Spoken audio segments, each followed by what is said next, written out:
Maliganjan. 17 Eco Contour.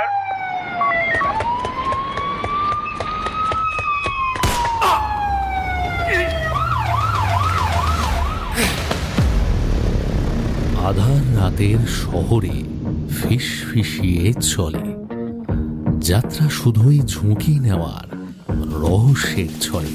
আপনি কি গোয়েন্দা গল্পের ভক্ত?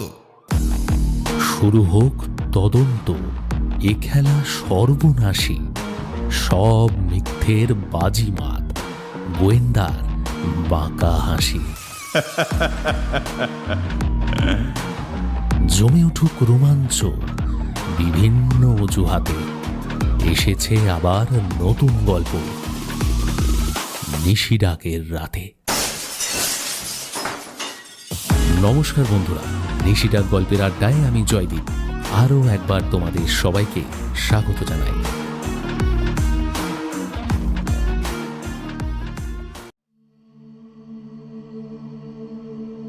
নতুন অল্টো গাড়িটা কেনার আগেই সৃজা অভিকে বলেছিল আগেই ড্রাইভিং স্কুল থেকে ড্রাইভিংটা শিখে নিতে।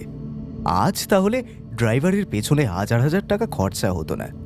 তেলের টাকা জোগাড় করতেই মাসের শেষে নাভিশ্বাস উঠে যায়। সেখানে মাসের শেষে কড়কড়ে নোটগুলো গুনে উত্তমদাকে দিয়ে দিতে বড় গায়ে লাগে। অভি বা সৃজা দুজনের কেউই চালাতে শেখেনি, তবে মাসখানেক হলো একটা সেন্টারে ভর্তি হয়েছে। হাত পা নাড়াতে শিখলেও নিজে চালানোর মতো শিখতে এখনো অনেক দেরি। অফিসে এখনো দুজনে মেট্রোতেই যায়। উত্তম গাড়িটা নিয়ে মূলত অভির মায়ের কাছেই সবসময় থাকে। ওরই এধার ওধার যাওয়ার জন্য এখন একমাত্র অবলম্বন হয়ে উঠেছে ওই একরত্তি গাড়িটা। আর সপ্তাহের শেষে তাতে অধিকার জমায় সৃজা আর অভি। অভি ছাড়া সৃজার পৃথিবীতে আর কেউ নেই। জলপাইগুড়িতে মামার বাড়িতে মানুষ, কলকাতায় এসেছিল কলেজে পড়তে। জার্নালিজমের সেই ব্যাচেই আলাপ হয় অভির সঙ্গে। প্রথম থেকেই অভিকে যে খুব ভালো লেগেছিল সৃজার এমনটা নয়। ছেলেটা ওভার স্মার্ট দেখাতে চাইতো নিজেকে, আর এই ধরনের বাড়তি কেতা মোটেও সহ্য করতে পারে না সৃজা। কিন্তু মনে দাগ কাটে অন্য জায়গায়। মানুষটার সৎ চরিত্র আর পরিচ্ছন্ন ভাবমূর্তি বিশেষভাবে নজর কেড়েছিল ওর। ও বুঝতে পেরেছিল এ এমন একটা মানুষ যাকে নিয়ে একটা জীবন অনায়াসে কাটিয়ে দেওয়া যায়। দায়িত্ববোধ অত্যন্ত বেশি, পড়াশোনায় তুখর, তাই ভবিষ্যতও যে মোটামুটি সুনিশ্চিত সেটা আর বলে দিতে হয় না। সেকেন্ড ইয়ারে পড়তেই ছোট একটা গ্রাউন্ড চ্যানেলে ইন্টার্ন শুরু করলো, সাথে গড়িয়াহাটের একটা ইনস্টিটিউটে ডিপ্লোমা কোর্স। কলেজ শেষ করেই চাকরি পেয়ে গেল এক প্রথম সারির বাংলা দৈনিকে। ওদের প্রেম যদিও তখন 2 বছরের গণ্ডি পার করে ফেলেছে, কিন্তু এই সব কিছুর থেকে সৃজা যেটাতে বেশি জড়িয়ে পড়েছিল তা হলো অভির বিজয়গড়ের বাড়িতে গিয়ে। ওর মা সত্যি অসাধারণ। অভির বাবা মারা যান তখন ওর মাত্র 4 বছর বয়স। আর্মিতে ছিলেন ভদ্রলোক। আর্মি ক্যাম্পেই একটা শত্রু পরোক্ষের ফায়ারিংয়ে মারা যান। তার মৃত্যুর পর ব্যাংকে চাকরি পান অভির মা। সেই থেকেই একদিকে ওই দুধের শিশু, একদিকে চাকরি, অন্যদিকে পুরো সংসারকে একার হাতে বয়ে নিয়ে গেছেন ভদ্রমহিলা। কোনোদিনও কারোর কাছে কোনো অভিযোগ করেননি। ওকে দেখেই কেমন অদ্ভুত সম্ভ্রমে ওর পায়ে হাত চলে গিয়েছিল সৃজার। ভদ্রমহিলা কাঁধ দুটো শক্ত করে ধরে বলেছিলেন, মাথা তার সামনেই নিচু করবে যার সামনে আপনা থেকে নিচু হয়ে যায়।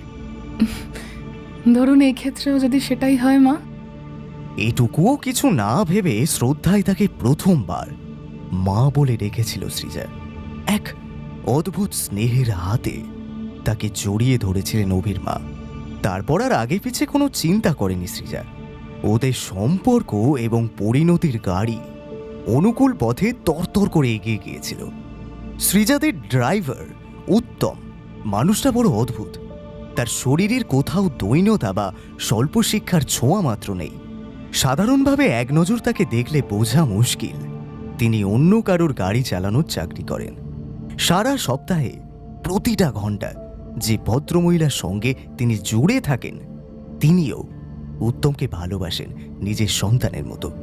সবসময় বলেন, উত্তম আমার সারথি, গাড়ি কিনলেই তো হয় না, আমার আসল অবলম্বন হলো উত্তম। উত্তম শুধু মুচকি হাসেন। অদ্ভুত এক পরিণত বুদ্ধির ছাপ তার হাসিতে। হঠাৎ মনে হয় যেন ছদ্মবেশে ড্রাইভারি করছেন। আসল পরিচয় সম্পূর্ণ অন্য। সৃজার প্রচণ্ড কৌতূহল মানুষটার প্রতি। সুযোগ পেলেই একা বেরোতে চায় লোকটার সাথে। আর এত ঝরঝরে বাংলায় তীব্র রুচিশীল ভঙ্গিতে কথা বলেন, যেন লোকের ভালো লাগতে বাধ্য। মেয়েদের তো বটেই।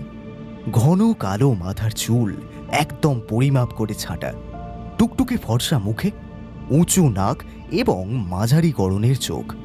নাকের ওপর একটা রিমলেস চশমা। শরীরের গঠন যে ভীষণ ব্যায়াম করা স্বাস্থ্যবানের মতো তা নয়, তবুও যেন ভীষণ শক্তিশালী। 6 ফুটের কাছাকাছি লম্বা। কোনোদিন উচ্চতা মেপে না দেখলেও সৃজা এটা বুঝতে পারে, কারণ অভির উচ্চতা 5 ফুট 10 ইঞ্চি। আর এই ভদ্রলোক অভির থেকে কিছুটা হলেও লম্বা।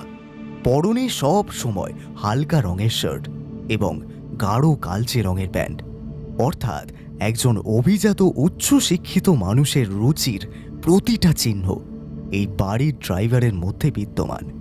জিজ্ঞাসা করলে বলেন তার বাড়ি লক্ষ্মীকান্তপুরে, কিন্তু তাকে দেখে কখনো তা মনে হয় না।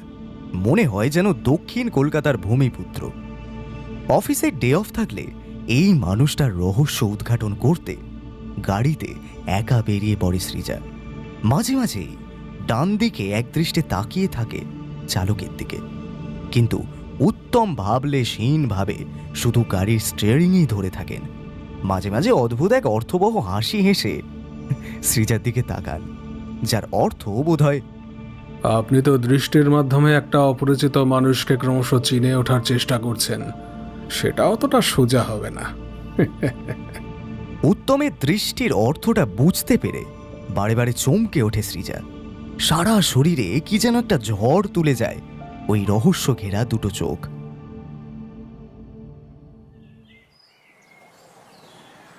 আজ ওরা চলেছে মহিম কাকুর বাড়ি। ভদ্রলোক হঠাৎ গতকাল রাত্রে আত্মহত্যা করেছেন। পোস্টমর্টেমের পর আজ ভোররাত্রিরে দেহ আসার কথা। মহিম কাকু মানে ইউকো ব্যাংকের retired assistant manager Mahim Haldar, অভির মায়ের অনেক দিনের বন্ধু। হয়তো বন্ধু না বলে বিশেষ বন্ধুও বলা যেতে পারে। অনেকবার তিনি অভির মাকে বিয়ের প্রস্তাব দিয়েছেন, কিন্তু শুধুমাত্র অভির মুখের দিকে তাকিয়ে তার মা সেই প্রস্তাবে রাজি হননি। কিন্তু মহিম এবং অভির মায়ের সম্পর্ক অটুট থেকেছে সারা জীবন। আজ যখন বিজয়গড়ের বাড়ি ছেড়ে অভি বাঁশদ্রোণীর ফ্ল্যাটে থাকে, তখন ওই বৃদ্ধার নিঃসঙ্গ জীবনের একমাত্র সঙ্গী মহিম কাকু। অভি অবশ্য বাড়ি ছেড়ে চলে গেছে অনেকটা মায়ের জন্যই। তার মাই একটু ব্যক্তিগত পরিসর চেয়েছিলেন। সারা জীবন ছেলেকে একা বুক দিয়ে আগলে বড় করে, প্রাপ্তবয়স্ক করে, স্বয়ং সম্পূর্ণ করে। তারপর তিনি তাকে একাই ছেড়ে দিতে চেয়েছিলেন পৃথিবীর জঙ্গলে, ঠিক যেমন করে বাঘিনী তার শাবকদের ছেড়ে দেয়।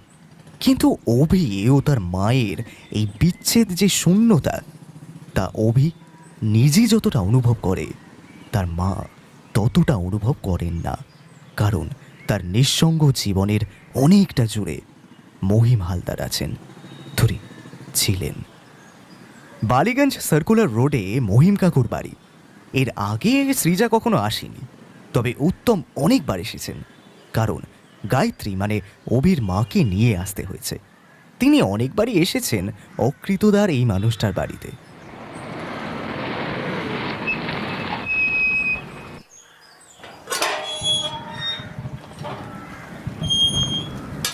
বালিগঞ্জের বাড়িটা কেমন ছমছমে, একটা চিপচিপে দোতলা বাড়ি, চারিদিকে দেবদারু গাছে ঘেরা। দুটো বিশাল ইউক্যালিপটাস গাছ আছে বাড়িটার পেছনে। এমনিতেই সেখানে আলো কম ঢোকে, তার উপর সেই দিন সকাল থেকে মেঘ ও বৃষ্টির যেন প্রতিযোগিতা চলছে। সৃজার মন ভীষণ ভারী হয়ে গিয়েছিল। উত্তম ভেতরে এলেন না, গাড়ি নিয়ে বাইরেই রইলেন। লোহার কোলাপসিবল গেট পেরিয়ে কাঠের মোটা দরজা ঠেলে এগিয়ে গেল সৃজা একাই। পাখার সিলিং থেকে দড়ি বেঁধে পা দিয়ে বিছানার উপর রাখা ফাইবারের টুলটাকে ঠেলে আত্মহত্যা করেছেন। কারণ জীবনের নিঃসঙ্গতা তার কাছে ভয়াবহ হয়ে উঠছিল। সুইসাইড নোট পাওয়া যায় খাটের পাশের স্টাডি টেবিলের ওপরেই। সবকিছু যেন হাতের কাছে গোছানো। সেখানে পৌঁছানোর প্রায় 1.5 ঘন্টা বাদে অভি এলো। অফিসে ওভারটাইম চলছে, তাই সৃজার সাথে আসতে পারেনি। মাঝরাতে দেহ আসার পর দাহকার্য সম্পন্ন করে ওরা যখন প্রিন্সেপ ঘাটে নাভি বিসর্জন করতে গেল, তখন মাউন্ট পুলিশের পোলো গ্রাউন্ডের গাছগুলোর ওপর থেকে সূর্য জ্বলজ্বল করছে। চা খাবেন তো স্যার? ম্যাডাম বেরোলে তো শুধু চায়ের জন্যই 2-3 বার দাঁড় করাতে হয়। ফিরতি পথে গাড়িতে ওঠার আগে উত্তম বললেন, হ্যাঁ তা খাবো। ছোট্ট উত্তর দেয় অভি। ক্লান্ত গলায় সৃজা বলল, আর প্লিজ আজকে বনানীদিকে বারণ করে দাও না গো, আমি আর পারছি না আজকে। বলতে হবে না, আগেই করে দিয়েছি। সৃজার কাঁধে হাত রেখে বলল অভি। চায়ের দোকান থেকে গঙ্গার দিকে একদৃষ্টে তাকিয়ে দাঁড়িয়ে আছে উত্তম। অভির পাশে দাঁড়িয়েও সৃজার চোখ তার দিকে। কোন রহস্য যে তাকে অদৃশ্য হাতছানিতে ডাকছে তা সৃজা নিজেও জানে না।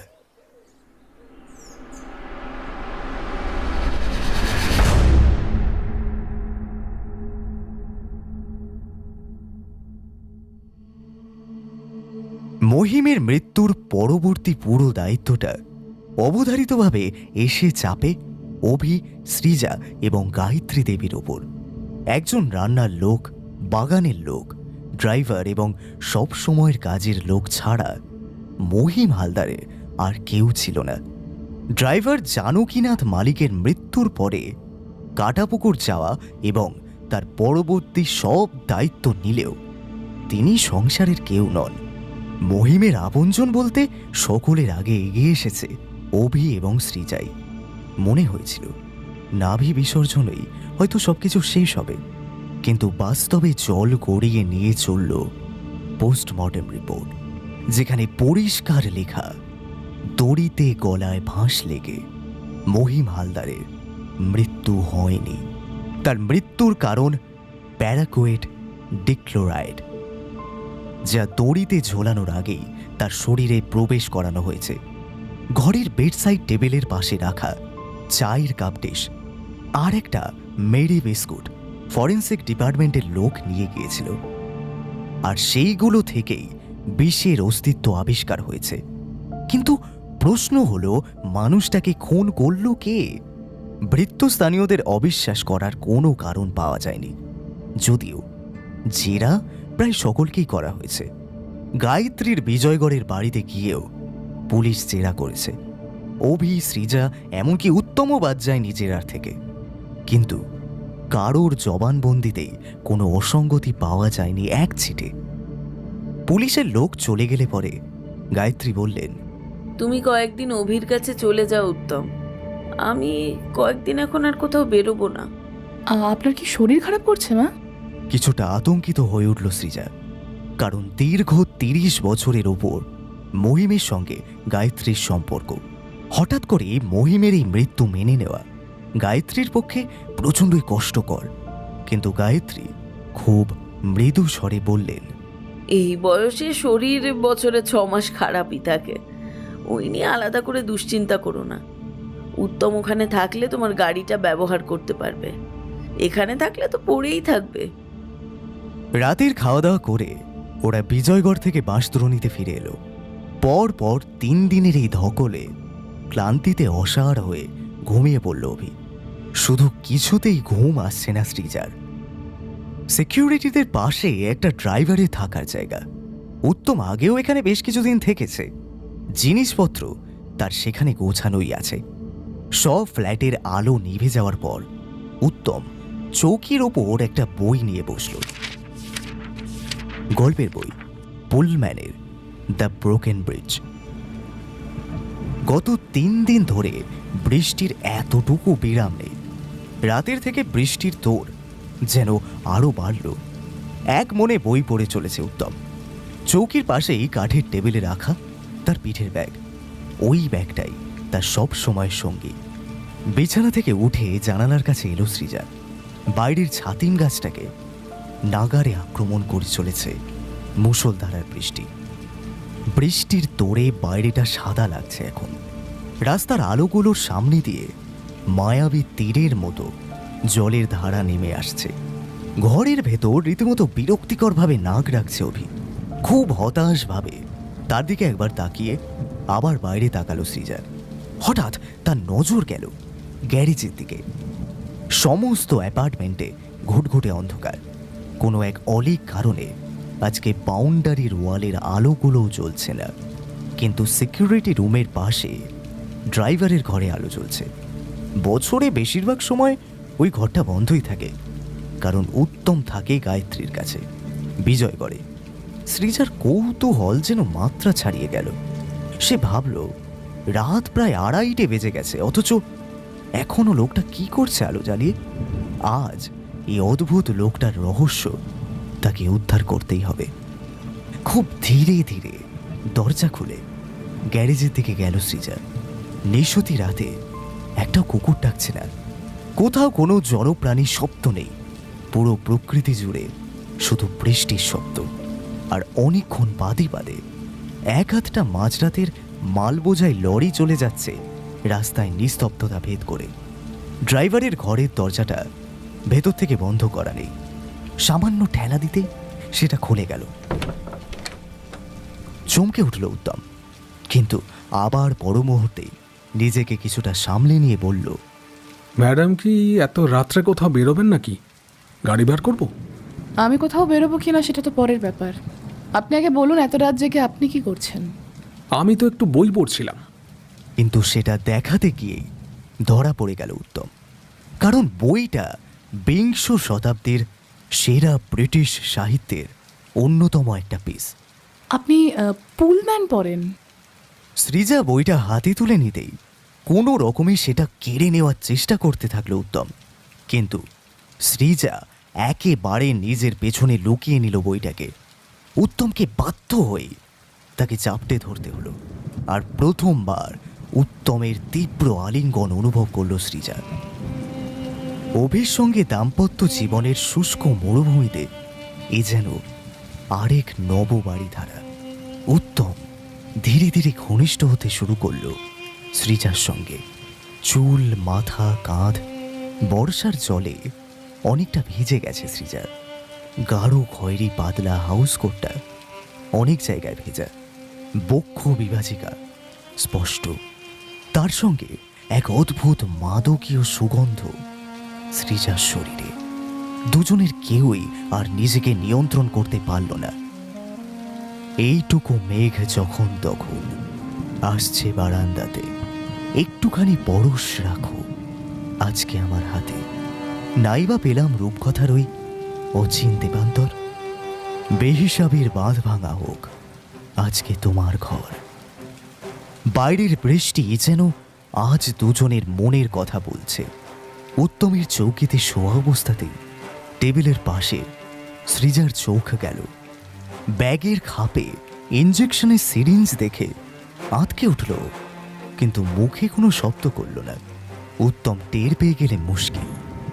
উত্তম যেন এতক্ষণে কেমন একটা ঘোরের মধ্যে ছিল। হঠাৎ সেটা কেটে যেতেই ঝটকা দিয়ে সে উঠে বসে, গিয়ে দাঁড়ায় সারি করে রাখা 3টে লোহার ট্রাঙ্কের সামনে। যেন সৃজার দিকে তাকাতে ভীষণ অসুবিধা হচ্ছিল। যা হলো সেটা নিয়ন্ত্রণ করার সাধ্য তার ছিল না।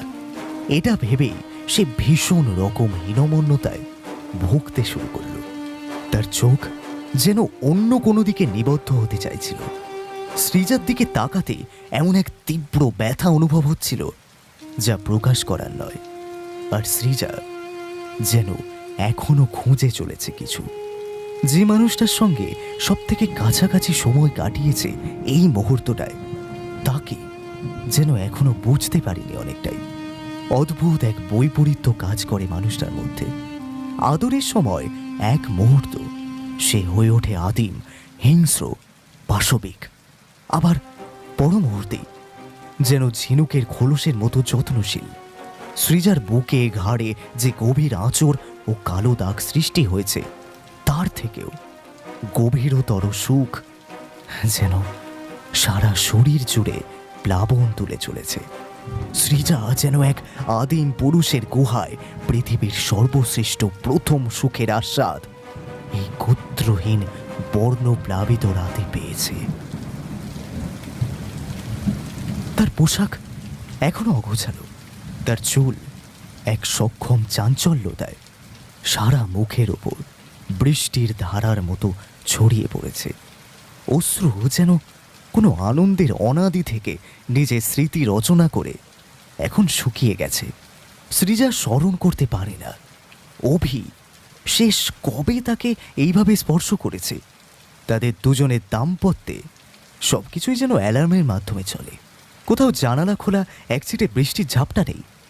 আজ এই মানুষটা যদি আকস্মিক এই দুর্ঘটনা না ঘটাতো, তাহলে সৃজা যেন নিজের যৌবনের ওপর আস্থা হারিয়ে ফেলেছিল। তার আকর্ষণ যেন আজও কোনো পুরুষকে কামনায় অস্থির করে তুলতে পারে। অবির প্রতিদিনের সীমিত অধিকারবোধ সেই বিশ্বাসের ওপর চড়া ফেলে দিচ্ছিল। আজ এক মুহূর্তে সব বাঁধ ভেঙে গেছে। অভির বউ নয়, আজ উত্তরবঙ্গের সৃজা প্রতিটা বৃষ্টির ফোঁটায় নিজেকে অনুভব করছে। যদিও বৃষ্টি ততক্ষণে থেমে গিয়েছে, বোধহয় রাতের জমাট কালো ফিকে গোলাপিও হতে শুরু করেছে। আপনার প্রতি আমি কৃতজ্ঞ। কেন? হাতের সামনে আমার শরীরটা এনে দিয়েছি বলে? শরীর তো আর কয়েক ঘন্টা বাদে জলে ধুয়ে যাবে, কিন্তু এই বিশ্বাস। বিশ্বাস? কে বলল? কে বললো আপনাকে আমি বিশ্বাস করি? উত্তম মাথা নিচু করে দাঁড়িয়ে রইল। বুঝতে পারল এতটা এগিয়ে যাওয়া তার পক্ষে এক চরম অনাধিকার প্রবেশ। ম্যাডাম আসাবধানী হলেও তার নিজের সাবধান হওয়া উচিত ছিল। খুব মৃদু স্বরে বলল, ম্যাডাম। Shut up! আর আর কোনোদিন ওই সম্বোধন করবে না আমাকে। আমি একটা খেলার সামগ্রী, তাই না? জাস্ট একটা খেলার সামগ্রী। হ্যাঁ, নিজের উত্তেজনার মুহূর্তে এক অনুভূতির সুখ নিয়ে মুহূর্তে ফেলে দিচ্ছ চরম শূন্যতায়। হ্যাঁ, তুমি কি মানুষ? তুমি কি মানুষ?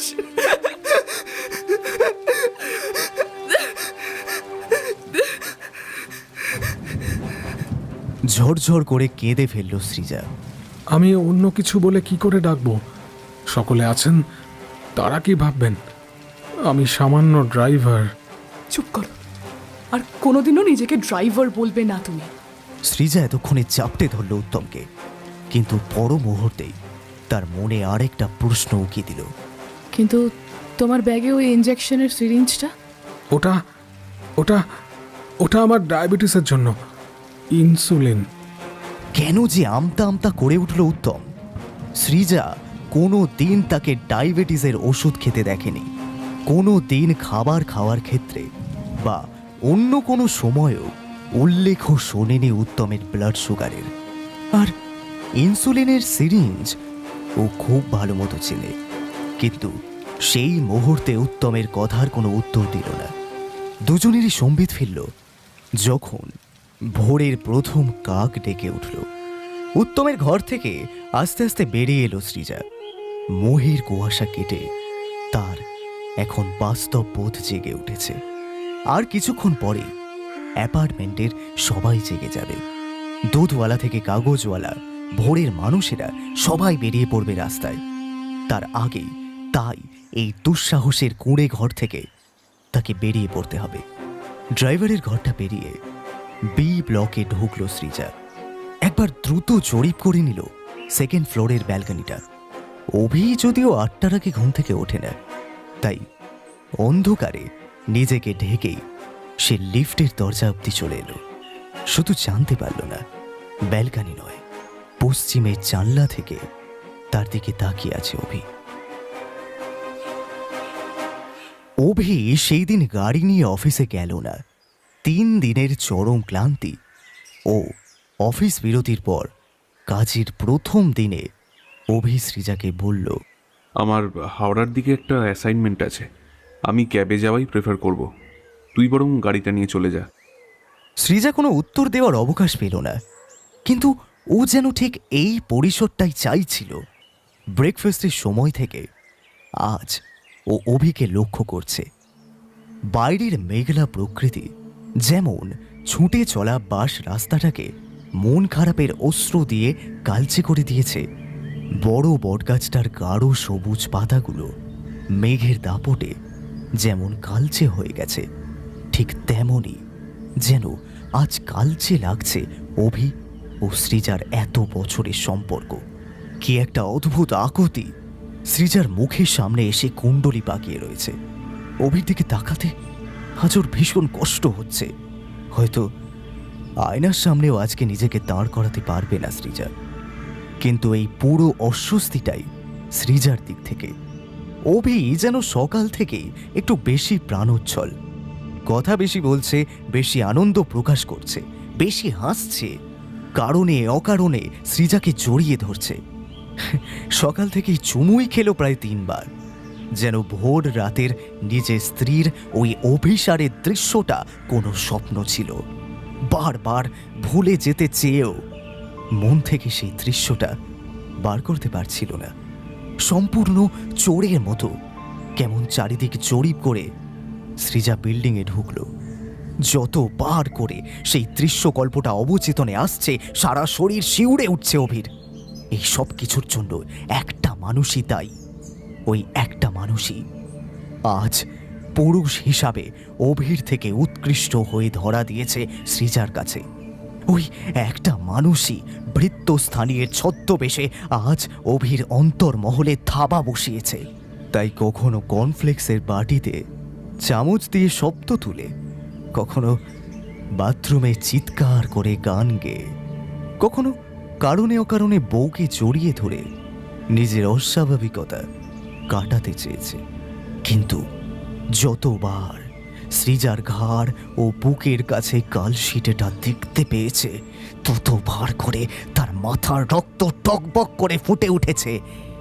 অভি জানে না কিভাবে তাকে নিয়ন্ত্রণ করতে হয়। সৃজা ভেবেছিল উত্তম নিশ্চয়ই তার সঙ্গে খুব আন্তরিক ব্যবহার করবে।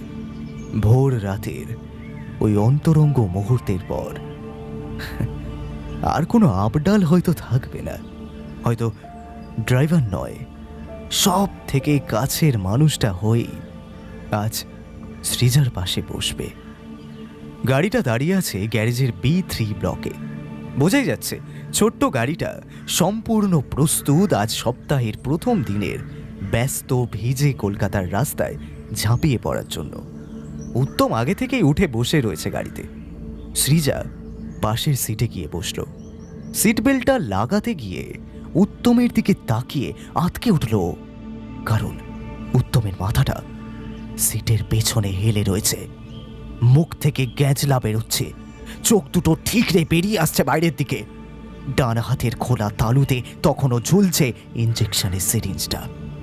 ড্যাশবোর্ডের উপর রাখা একটা চিঠি, হাতে লেখা নয়, ছাপানো। না না না, চিঠি নয়, এটা তো একটা কবিতা। কখনো পাবো না জানি, তবু তুমি জানো আজ বৃষ্টিটা আমাদের কতখানি। যদি পারো তবে মনে রেখে দিও, প্রিয় নাই নই, প্রয়োজনীয়। দেখো না আজকে ম্যাডাম বলিনি, চাপা বেদনার জ্বালায় জ্বলিনি, প্রিয়া বলে ডাকি আজ শেষবার। আজ পথ চলা হলো শেষ তার, ওই সে গাছের ওপরে আজকে অসীমের হাতছানি, তোমায় পাবো না জানি। কাঁদবে না চিৎকার করবে, নাকি সকলকে ডাকবে, নাকি এখনই ছুটে গাড়ি থেকে নেমে পালিয়ে যাবে, ভেবে পেল না সৃজা। পাথরের মতো বসে থাকতে থাকতেই বুঝতে পারল সারা শরীরটা ঠকঠক করে কাঁপছে। জ্বর, বেদনা নাকি ভয়? গাড়িতে বসে থাকতে থাকতে সৃজা কেমন যেন তন্দ্রাচ্ছন্ন হয়ে পড়ল। তার হাত পা সারা শরীর সবটাই অবশ হয়ে আসতে শুরু করলো ধীরে ধীরে। সৃজা বুঝতে পারল শুধুমাত্র ঘটনার আকস্মিকতায় তার স্নায়ু শিথিল হয়ে যাচ্ছে না। গাড়ির মধ্যে তীব্র সুগন্ধযুক্ত কোনো একটা কেমিক্যাল স্প্রে করা হয়েছে। আর তখনই তার সন্দেহ দানা বাঁধতে থাকে, উত্তম আদেও নিজের ইচ্ছায় আত্মহত্যা করেছে কিনা। কারণ কেউ যদি স্বেচ্ছায় আত্মহত্যা করে তাহলে সে কেন আবার গাড়ির মধ্যে অবচেতন করার মতো কেমিক্যাল ছড়িয়ে রাখতে যাবে? তবে কি উত্তম খুন হয়েছে? ওর মতো নির্বিবাদী ভদ্র একজন মানুষকে গাড়ি বা খুন করার প্রয়োজন হতে পারে? হাত পা অবশ হওয়ার সাথে সাথে এবার দরদর করে ঘামতে থাকে সৃজা। এই ছোট গাড়িটাই এখন সবথেকে বড় মৃত্যুকূপ। কত স্বপ্নের লালন করা এই গাড়িটা আজ একটা হত্যাকুণ্ডতে পরিণত হয়েছে। একে তো একজন জলজ্যান্ত মানুষ তার পাশে মৃত অবস্থায় পড়ে আছে, তার উপর সারা গাড়িতে এই অদ্ভুত গন্ধ। সৃজা আর এক মুহূর্ত অপেক্ষা না করে গাড়ির দরজা খুলতে গেল, কিন্তু দরজা কিছুতেই খুলছে না। লক খুলে গেলেও ঠেলে খুলতে পারছে না দরজা। মনে হচ্ছে কেউ বাইরে থেকে দরজার পাল্লাটা ঠেলে ধরে রয়েছে, অথচ বাইরে কেউ নেই। তবে কি সবটাই সৃজার মনের ভুল? আসলে কেউ নেই গাড়ির বাইরে। ঠিক কতক্ষণ দরজা নিয়ে এমন ধস্তাধস্তি চলল সৃজা বুঝতে পারল না, কারণ অজ্ঞান হয়ে সে লুটিয়ে পড়ল সিটের মধ্যে। জানে না কোন অন্ধকার ক্রমশ ঘনিয়ে উঠছে সেদিনের সেই মেঘলা দিনে।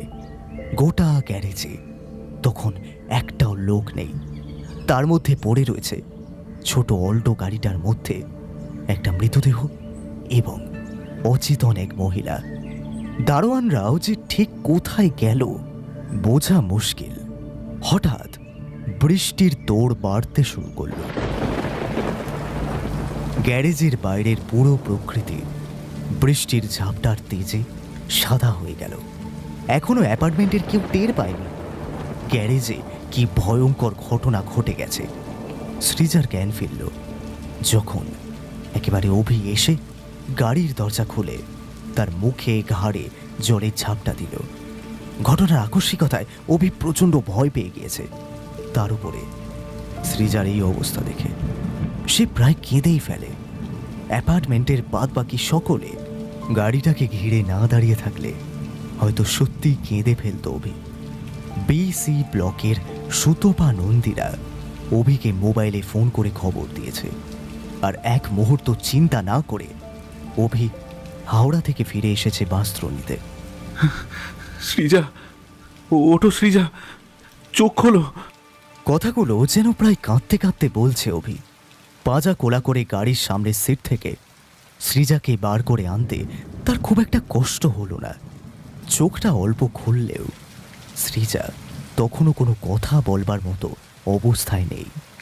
তার বারবার করে মনে হচ্ছে শুধু উত্তম নয়, কেউ তাকেও মারতে চেয়েছিল। সেই আতঙ্কে সৃজা যেন গুটিয়ে নিয়েছে নিজেকে। এই ব্লকের ব্যানার্জিবাবু বললেন, ওই সিকিউরিটি চেয়ারটায় বসান, এখন এই অবস্থায় সেকেন্ড ফ্লোরে তুলতে পারবেন না। সত্যি বলতে অ্যাপার্টমেন্টের কেউই বুঝতে পারছে না কি করে এত বড় ঘটনাটা ঘটে গেল। সৃজাকে হঠাৎ করে কেউ কেন খুন করতে আসবে এই গ্যারেজের মধ্যে? উত্তমের মতো একজন নিরীহ ভদ্র শিক্ষিত লোকের ওপরেই গাড়ি বা আক্রোশ থাকতে পারে? হয়তো সৃজা গাড়িতে উঠেই উত্তমের অবস্থা দেখে জ্ঞান হারিয়ে ফেলেছিল। অভি সৃজাকে সিকিউরিটি চেয়ারে বসিয়ে দেওয়ার পর ব্যানার্জি গিন্নি বললেন, আমি বরং একটু গরম দুধ নিয়ে আসি। ওর ওপর দিয়ে যা ধকল গেল, ও একটু নর্মাল হতে পারবে। এখান থেকে এক পাও নড়বেন না। জল খেতে হলে বোতল আছে, নিতে পারেন। কথাটা বললেন থানার অফিসার ইনচার্জ। এই মুহূর্তে এখান থেকে কেউ সরে গেলে প্রমাণ গায়েব হতে পারে বলে পুলিশের আশঙ্কা। আপনি ভুলে যাচ্ছেন, আমরাই আপনাদের ফোন করে জানিয়েছি, না হলে আপনারা তো জানতেও পারতেন না, বললেন সুতপা নন্দীর স্বামী চিন্ময় নন্দী। আমরা কিভাবে কোনো কথা জানতে পারি আপনার কোনো ধারণাই নেই স্যার। তাই সেই ব্যাপারে মাথা না খাটিয়ে বরঞ্চ জিজ্ঞাসাবাদ শেষ হওয়া অবধি সকলে এখানে দাঁড়িয়ে থাকুন, কেমন? সিকিউরিটিদের নাকি জেরা করা হয়ে গিয়েছে। এই গোটা কমপ্লেক্সে যে মোট 3 জন ঠিকেজি কাজ করে, কথা বলা হয়ে গিয়েছে তাদের সঙ্গেও। কারোর কথার মধ্যে তেমন কোনো অসঙ্গতি খুঁজে পায়নি পুলিশ। বাসিন্দাদের কারোর কথাতেও অসঙ্গতি পাওয়ার কিচ্ছু নেই, কারণ নন্দী দম্পতি চিৎকার করার আগে তারা কেউই কিছুই জানতেন না। একমাত্র সুতপা নন্দী বললেন, আমাদের গাড়িটা থাকে সৃজাদের গাড়ির ঠিক পাশেই। আমাদের ছেলের তো মর্নিং স্কুল, আজ আবার স্কুলের টিচারদের সঙ্গে মিটিং ছিল বলে আমরা দুজনেই বেরিয়ে যাচ্ছিলাম স্কুলের জন্য, কিন্তু গাড়ির সামনে আসতেই তো দেখছি এই অবস্থা। কি অবস্থা? হাসির রেখা মাত্র নেই অফিসার ইনচার্জ সেনগুপ্তের মুখে। মনে হলো গাড়ির সামনে সিটে দুজনেই কাত হয়ে ঘুমিয়ে আছে। ব্যাপারটা অস্বাভাবিক লাগাতে সামনে এগিয়ে গিয়ে পুরো ঘটনাটা বুঝতে পারি। আপনার নার্ভ যথেষ্ট স্ট্রং বলতে হয়। সম্পূর্ণ পরিচিত দুজনকে এইভাবে গাড়ির মধ্যে পড়ে থাকতে দেখে অনেকেই আপনার মতো স্বাভাবিক নাও থাকতে পারেন, আর সেটাই স্বাভাবিক। অথচ আপনি কিন্তু যথেষ্ট স্ট্রং বলতেই হচ্ছে। কথাগুলোর মধ্যেই কেমন একটা প্রশ্ন করছেন ইন্সপেক্টর সেনগুপ্ত। আপনি ঠিক কি বোঝাতে চাইছেন বলুন তো? এই প্রশ্নটা করলেন সুতপা নয়, চিন্ময় নন্দী। কিচ্ছু না, আর যদি কিছু বোঝাতে চাই সেটা আপনার ওয়াইফকে, আপনাকে নয়। আমি যার সাথে কথা বলছি শুধু সেই উত্তর দেবেন। আমার স্ত্রীর মানসিকতা কতটা শক্ত বা স্নায়ু কতটা সুস্থ স্বাভাবিক সেটা আমি জানবো না? আর কি মারছেন আপনি আমার সঙ্গে? না, জানবেন না, কারণ স্ত্রীর সব কথা কি সব সময় স্বামী জানেন? এই মিস্টার অভিমন্যু সেন কি জানতেন তার স্ত্রী সৃজা সেন অ্যাপার্টমেন্টে গাড়ির ভেতরে কি অবস্থায় পড়ে আছেন? জানতেন? চিন্ময় নন্দী একটা দীর্ঘশ্বাস ছেড়ে মাথা নিচু করেন। সেনগুপ্ত বলে চলেন, সেজন্যই নিজের থেকে কিছু আলোকপাত করতে যাবেন না। এমনিতেই যতই কবিতার কচকচানি থাক, এটা বোঝাই যাচ্ছে ভিকটিম সুইসাইড করেনি। তাই যেখানে একটা খুন হয়ে যায় সেখানে আগ বাড়িয়ে বেড়ে পাকামো না করেই ভালো। মিস্টার সেন, আপনি তো কিছু জানতেন না, তাই তো? অভি যেন হঠাৎ করে চমকে ওঠে এই কথাটায়। তার কারণ বোধহয় অনেকক্ষণ বাদে ইন্সপেক্টরের নজর তার উপর পড়ায়। সে এখন সৃজাকে সুস্থ করে তোলা ছাড়া অন্য কোনো দিকে মন দিতে পারছে না। না, কোথা থেকে জানবো? একদমই তাই। আচ্ছা, উত্তম মণ্ডলের লেখা কবিতাটা সম্বন্ধে কিছু বলতে পারেন? নিজের প্রেমিকাকে লিখেছে সে তো বোঝাই যাচ্ছে। প্রেমিকাকে? ডিভোর্সি বা মৃত বউকে নয়? কি করে জানলেন? না, আন্দাজ করলাম আর কি। বউয়ের সাথে ডিভোর্স হয়ে গেলে সাধারণত কেউ এই ধরনের কবিতা লেখে না। প্রেম কমে যায় বলছেন? তা আপনাদেরও কি সেরকম প্রেম কমে গেছে নাকি? পুরো আতকে উঠল অভি। আহা, ভয় পাচ্ছেন কেন? সাংঘাতিক বিষয় নিয়ে মজা করাটা আমার একটা বদঅভ্যাস, বুঝলেন?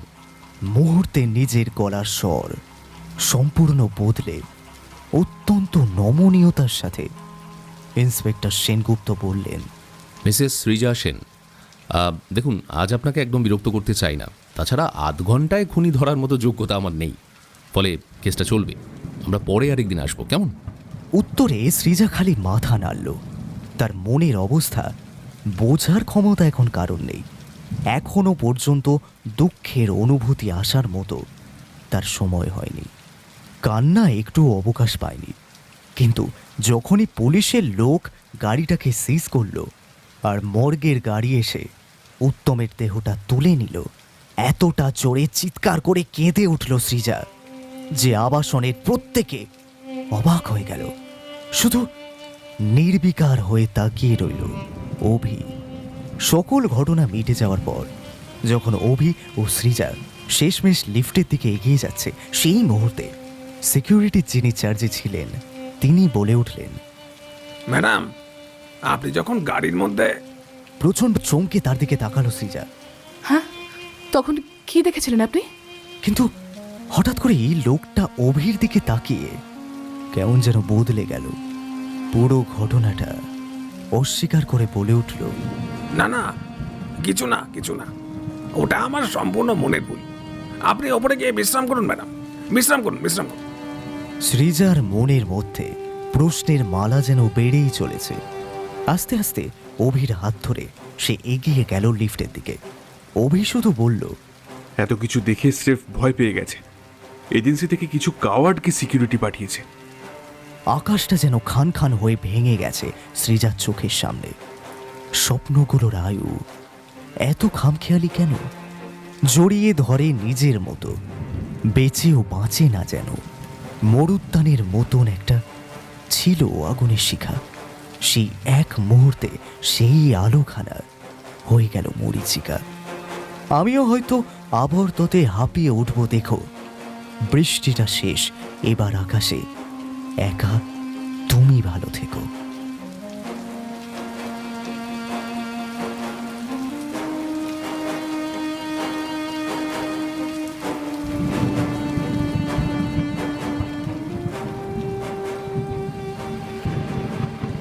ফ্ল্যাটে পৌঁছেই ওয়াশরুমে গেল সৃজা।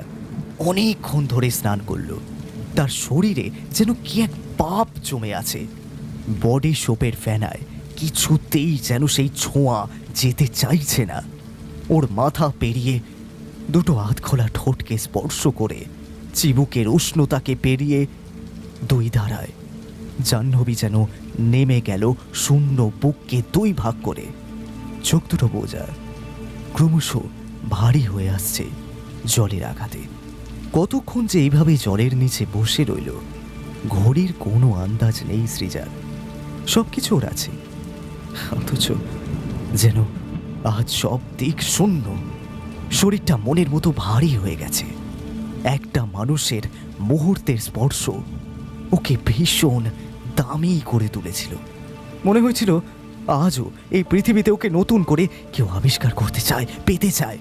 আর বাদ বাকি পুরো পৃথিবীটার কাছে ও যেন ভীষণ সহজলভ্য। সকলের কাছে আজ ও অভ্যাস, প্রেম নয়, নতুন করে পাওয়া নয়। এতক্ষণ পেরিয়ে যেতেও অভি কিন্তু ওয়াশরুমে ওকে ডাকতে এলো না। আজ ঠিক ঠুনকো অভিমান করার মতো সৃজার অবস্থা নয়। তবুও এক তীব্র ব্যথা যেন বুকের মধ্যে থেকে চোখ দুটোকে জ্বালায় পুড়িয়ে দিতে শুরু করলো। কোনো রকমে দেওয়ালটাকে আঁকড়ে পিছলে পিছলে উঠে দাঁড়ানোর চেষ্টা করলো। ট্যাপ লাইনের পাইপটাকে ধরে কোনো রকমে উঠে দাঁড়ালো সৃজা। আজ ওর পৃথিবীতে কেউ নেই। নিজেকেই উঠে দাঁড়াতে হবে ওকে, নিজেকেই খুঁজে বার করতে হবে উত্তমের খুনিকে। বাথরুম থেকে তোয়ালেটা জড়িয়ে বেরিয়ে এলো। সত্যি কেউ কোথাও নেই। ড্রেসিং টেবিলের সামনে নিজেকে অনেক দিন বাদে মেলে ধরল। হাউস কোটটা ভিজে গেছে অনেক জায়গায়, তবুও গাঢ় লাল রংটা ওকে যেন ঠিকরে বার করে আনছে নিজের ভেতর থেকে। গলায় হাত বুলিয়ে সৃজা অনুভব করল ও এখনো সমান রকম আকর্ষণীয়। মনে পড়ে গেল 2 দিন আগের সারা রাত্রির কথা। এখনো গলার কাছে স্পষ্ট কালো সেই প্রেমের চিহ্ন দুটো। সুগন্ধি স্প্রে করে সৃজা যেন ভুলে যেতে চাইল 2 দিন ঘটে যাওয়া সব কিছু। যেন সব কিছু, পুরো পৃথিবীটা, সেই দিন, সেই মুহূর্ত, সব দিক থেকে চোখ মেলল। কিন্তু অভি কোথায়? অভি কোথায় গেল? তাকে কোথাও খুঁজে পেল না সৃজা। চোখ বন্ধ করে বাইরের ছাতিম ফুলের তীব্র সুগন্ধটা নিজের সারা শরীরে নিল সৃজা। শরীরটা যেন এই মুহূর্তে মিলিয়ে যেতে চাইল বিছানায়। আর তখনই বেজে উঠল কলিং বেলটা। ইন্সপেক্টর সেনগুপ্ত। আসুন। আপনাকে অসময় বিরক্ত করার জন্য দুঃখিত ম্যাডাম, কিন্তু কয়েকটা প্রশ্ন না করলে কিন্তু আমি এগোতে পারছি না। না, আপনার কাছে আবার সময়ের বিশেষত্ব কোথায়, তাই না? বলুন, কি জানতে চান? আপনার আর অভিমন্যুর দাম্পত্য জীবনটা ঠিক কেমন? হঠাৎ এই প্রশ্নটার জন্য সৃজা মোটেই প্রস্তুত ছিল না। তার প্রশ্নটা শোনার পর দূরের নারকেল গাছটার দিকে তাকিয়ে রইল। যে বাড়ির ওই গাছগুলো, সেই বাড়ির ছাদের ওপর একটা পায়রার মাচা করা। মেঘলা আকাশে কালো কালো ছিটের মতো পায়রাগুলো ফুলের কুঁড়ির মতো ছড়িয়ে ছিটিয়ে থাকে ওই বাঁশের মাচাটাতে। আপনাকে প্রথম দিন থেকেই আমার ভীষণ চেনা চেনা লাগছে। আপনি কি নতুন পুরুষ দেখলেই ফ্লার্ট করতে শুরু করেন? দেখুন, আমি আনম্যারিড, ব্যাচেলার। এই মেঘলা দুপুরে একা নির্জন ফ্ল্যাটে আপনার মতো একজন কেউ ফ্লার্ট করলে খারাপ তো লাগে না। কিন্তু আপনি আমার প্রশ্নের উত্তরটা দিলেন না। আপনার প্রশ্নটা খুব সোজা হলেও উত্তরটা খুব সহজ নয়। একটা দীর্ঘশ্বাস ছেড়ে ড্রেসিং টেবিলের দিকে এগিয়ে গেল সৃজা। আর তখনই নিচ থেকে সিকিউরিটি চিৎকার করে উঠল, ম্যাডাম, ম্যাডাম তাড়াতাড়ি নিচে আসুন, স্যার গ্যারেজের ড্রাইভারের ঘরে অজ্ঞান হয়ে পড়ে আছেন, ম্যাডাম। উন্মাদের মতো ছুটতে ছুটতে সৃজা এবং সেনগুপ্ত নিচে ড্রাইভারের রুমে এলো। বোধহয় 1 মিনিটের কিছু কম সময়। না, অজ্ঞান হয়ে পড়ে নেই অভি। ইন্সপেক্টর ইন্দ্রনীল সেনগুপ্ত নাড়ি পরীক্ষা করে দেখলেন সেটা স্পন্দন প্রায় ঘন্টা খানেকের ওপর থেমে গেছে। সেই ঘর থেকে বেরিয়ে একটা সিগারেট ধরিয়ে আকাশের দিকে তাকিয়ে রইলেন ইন্দ্রনীল। একদিনের মধ্যে এতগুলো ঘটনা ঘটে যাওয়ার পরে তার নিজের মাথাতেও কিচ্ছু আসছে না। পেছন দিকে তাকালেন গ্যারেজ ঘরে খাটটার উপর মাথা রেখে বসে থাকা সৃজার দিকে। তুমি কোন মোহময়ী, তুমি নিজের ভুবনে জয়ী। তোমার জন্য শেষ হয়ে যায় প্রতি নদী, প্রতি তীর। তুমি ভেঙে দাও ঘন ঘুম ঘোর উদাসীন পৃথিবীর। তুমি একার ভুবনে জয়ী, তুমি নিষ্ঠুর মোহময়ী। কেওড়াতলা মহাশ্মশানের নতুন বসার এসি ঘরটা গরম কিংবা বৃষ্টির দিনে মোটামুটি ভরাই থাকে।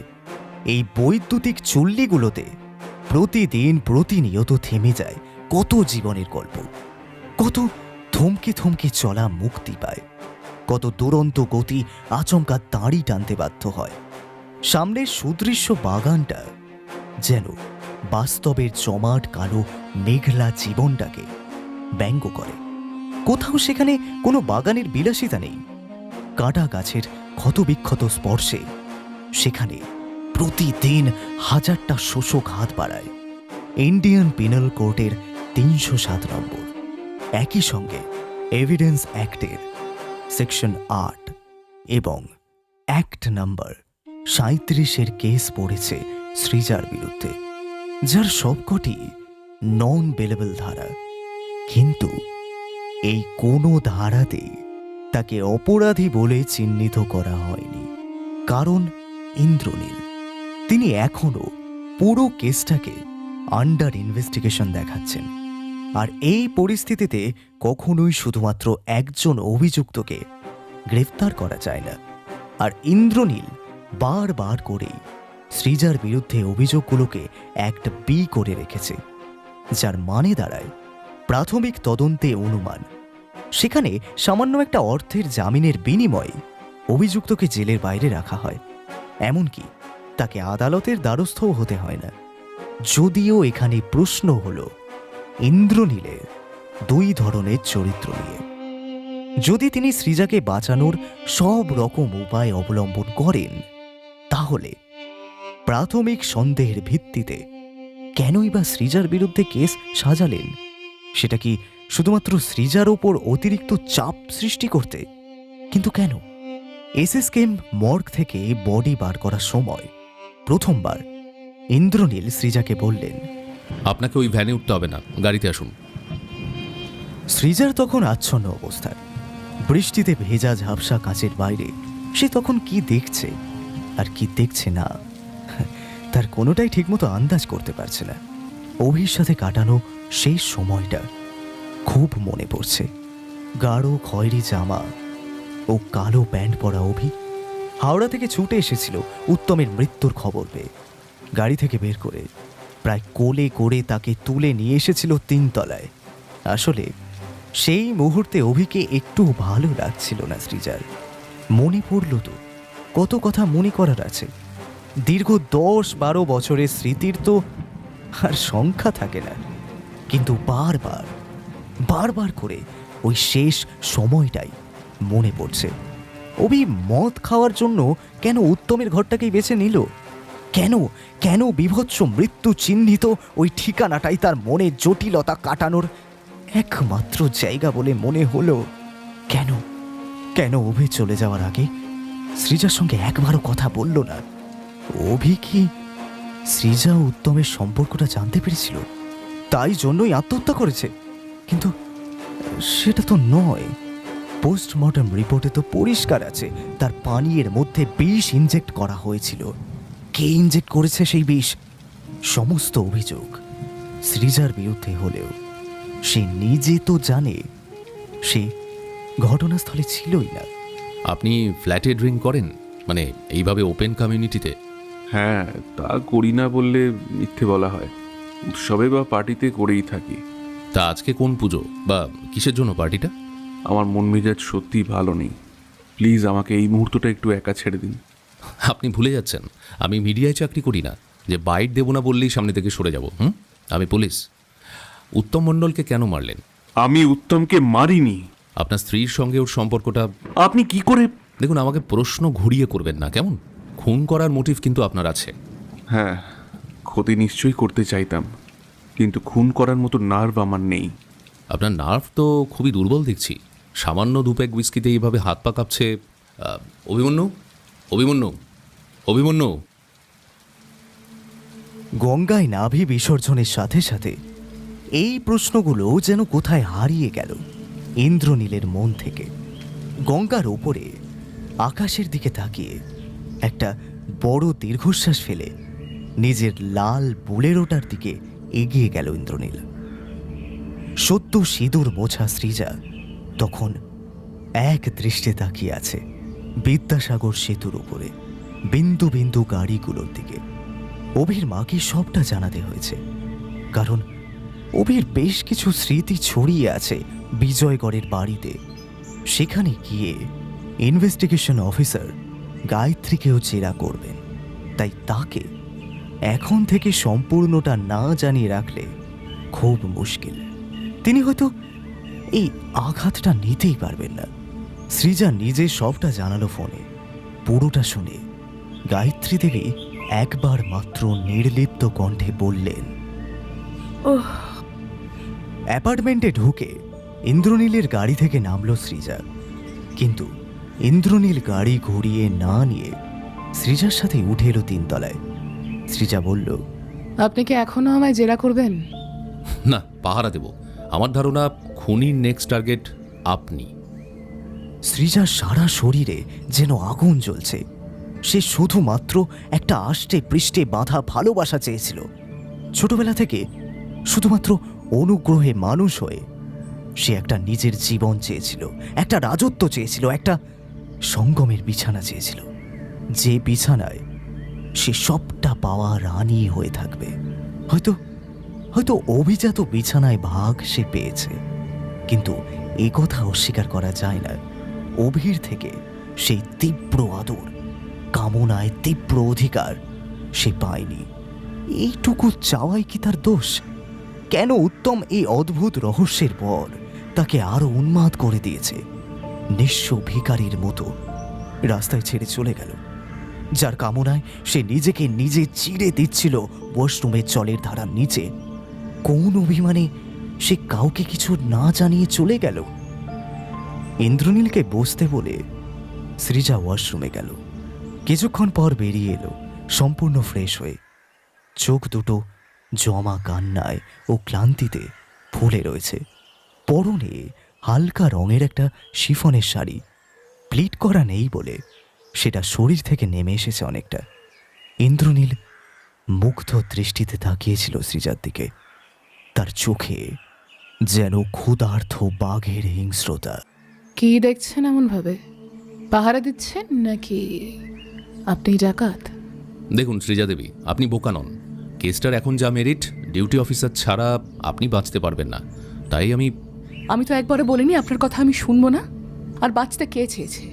মারুন, মেরে ফেলুন আমাকে। হ্যাঁ, যে আগুন আমার সারা শরীরে জ্বলছে তার থেকে চিতার আগুন অনেক বেশি শীতল আর প্রাণ জুড়ানো। সৃজা। ইন্দ্রনীল এগিয়ে এসে জাপটে ধরল সৃজাকে। হাউ হাউ করে কাঁদতে কাঁদতে সৃজা ভিজিয়ে দিল ওর সাদা শার্টের বুকের দিকটা। বাইরের গুমোট পৃথিবী ওদের এই কান্নার সঙ্গে সঙ্গত করল না।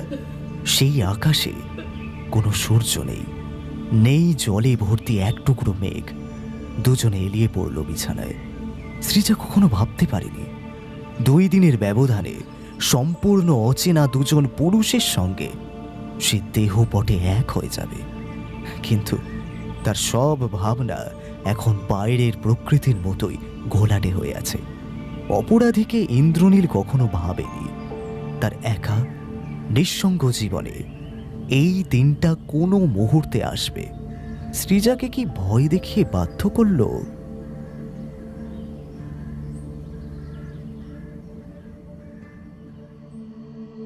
পর পর ঘটে যাওয়া এই দুটো কেস আর শুধুমাত্র পুলিশি তদন্ত হয়ে আটকে নেই ইন্দ্রনীলের কাছে। উত্তমের মৃত্যুর একের পর এক জটিল প্রশ্নের কঠিন কাটাকুটি যখন নিজের মনের মধ্যে সলভ করতে শুরু করেছে, ঠিক তখনই বজ্রপাতের মতো আছড়ে পড়ল অভিমন্যুর মৃত্যু। থানা থেকে বেরিয়ে প্রিন্সেপ ঘাটের গঙ্গার পাড়ে দাঁড়িয়ে একের পর এক ঘটনাগুলোকে নিজের মনের মধ্যে সাজানোর চেষ্টা করে ইন্দ্রনীল। তার মন কিছুতেই সায় দিচ্ছে না যে সৃজা এই দুটো খুন করেছে। যদিও সবকটা এভিডেন্স সৃজার বিরুদ্ধে, তাকে যদি কেউ বাঁচাতে পারে তাহলে সেটা ইন্দ্রনীলই পারবে। এটা সৃজা জানে, আর জানে বলেই নিজের শরীরটাকে উৎকোচ হিসাবে ব্যবহার করেছে পুলিশের কাছে। ইন্দ্রনীল কেন সেই মুহূর্তে নিজেকে আটকাতে পারল না? কেন এখনো সৃজাকে বাঁচানো ছাড়া সে অন্য কিছু ভাবতে পারছে না? সে একজন ইনভেস্টিগেশন অফিসার, ঘটনার পূর্ণাঙ্গ তদন্ত করে দোষীকে শাস্তি দেবে। মাত্র ৩৮ বছর বয়সে অফিসার ইনচার্জের চেয়ারে সে এমনি এমনি বসেনি। কিন্তু আজ কেন সিরিয়াল কিলিংয়ের এই সহজ কেসটা তার কাছে তালঘোল পাকিয়ে যাচ্ছে? সেটার মূল কারণ মোটিভ। শুধুমাত্র দৈহিক চাহিদায় সন্তুষ্ট নয় বলে একজন মহিলা পর পর দুজন পুরুষকে খুন করতে পারে না, কিন্তু ইন্দ্রনীলকে অপরদিকে ভাবাচ্ছে সৃজার নিজেকে সহজলভ্য হিসেবে ধরা দেওয়াও। কেন এত সহজে একজন সদ্য বিধবা ডিউটি অফিসারের কাছে নিজেকে মেলে ধরেছে? কেন? শুধুমাত্র অসহায় বলে? নিজের অসহায়তা তো অন্যভাবে প্রকাশ করা যেত। কেন তার বদলে শুধুমাত্র নিজের সব থেকে বড় অস্ত্রটাই প্রয়োগ করেছে সৃজা? না, ওই একটা নাম নিয়ে বড় বেশি ভাবছে ইন্দ্রনীল। সেলফিন র্যাপারে জড়ানো একটা লাইটার, 100 পাইপার্সের অর্ধেক পেগ শেষ করার একটা কাঁচের গ্লাস, ক্লাসিক রেগুলারের দুটো সিগারেট পড়ে থাকা একটা প্যাকেট, আর সব থেকে উল্লেখযোগ্য একটা চুলের ক্যাচার। বাদবাকি সবকিছু অন্য লোকের হলেও ওই একটা চিহ্নই ভিকটিম ছাড়া আলাদা লোকের। আর সেটা যে সৃজার, সেই বিষয়ে কোনো অবকাশ নেই। সিরিঞ্জটা আগে থেকেই উত্তমের কাছে ছিল, কারণ সে রীতিমতো প্যাথোলজি ট্রেনিং নেওয়া। গায়ত্রীকে লেভোথাইরক্সিন ইঞ্জেকশন সে নিজেই দিয়ে দিত, একথা গায়ত্রী পুলিশকে জানিয়েছে। তাই ইঞ্জেকশনের সিরিঞ্জ তার কাছে থাকা খুব একটা অস্বাভাবিক নয়। কিন্তু বিষটা প্যারাকোয়াড ডিক্লোরাইড, অর্থাৎ ঠিক যেই বিষ প্রয়োগ করে মহিম হালদারকে মারা হয়েছিল, তার পরের দুজনকেও মারা হয়েছিল এই একই বিষের ইঞ্জেকশন প্রয়োগ করে। না, মিলছে না। উত্তম এবং অভির ক্ষেত্রে যদি দৈহিক চাহিদার তথ্যটা মেলেও মহিমকে তবে কে মারল? তার মোটিভ কি? গায়ত্রী? না, তাহলে পরের দুটো? না, উত্তমকে এবং অভিকে মারার কোনো মোটিভ গায়ত্রীর নেই, কিন্তু তিনটে মৃত্যু যেন এক সুতোয় গাঁথা। সিরিয়াল কিলিংয়ে চুল খয়েরি করার পর এই কথা বলে দেওয়ার প্রয়োজন পড়ে না, তিনটি একই লোকের কাজ। কেউ কোনো নির্দিষ্ট কারণে প্রতিশোধ নিচ্ছে। কেন? কিসের প্রতিশোধ? গায়ত্রী জানিয়েছেন মহিম হালদার না থাকলে সৃজা এবং অভির বিয়ে হতোই না কোনোদিন। অভির প্রায় স্থানীয় এই মানুষটাই 4 দিন বিভিন্ন রেস্তোরাঁ ও ক্যাফেতে আলাদা করে দেখা করেছেন সৃজার সঙ্গে, অভির ওপর আকর্ষণ তৈরি করেছেন। তারপর সৃজা ধীরে ধীরে এগিয়েছে তাদের সম্পর্কের দিকে। তাহলে সৃজা কি করে একজন ড্রাইভার এবং একজন পুলিশ অফিসারের কাছে নিজেকে এভাবে মেলে দিতে পারে? নিম্ফম্যানিয়া আজকের যুগে ঘটে? আর কিছু না ভেবে সিগারেটেই একটা লম্বা টান দিয়ে গাড়ির সিটটায় মাথা এলিয়ে দিল ইন্দ্রনীল। কেমিস্ট্রি নিয়ে যখন গ্র্যাজুয়েশন করছিল তখন ভাবতে পারিনি পুলিশের পরীক্ষা দেওয়ার কথা। চেয়েছিল প্রফেসর হতে, কোথা থেকে যে কি হয়ে গেল। চাকরির তাড়ায় এবং তারপর চাকরির ব্যস্ততায় আর কোনো দিন তাকানো হলো না নিজের জীবনটার দিকে। আজ একজন নিম্ফোম্যানিয়ার পেশেন্ট তার মনে যৌবনের জ্বালা জাগিয়ে তুলেছে।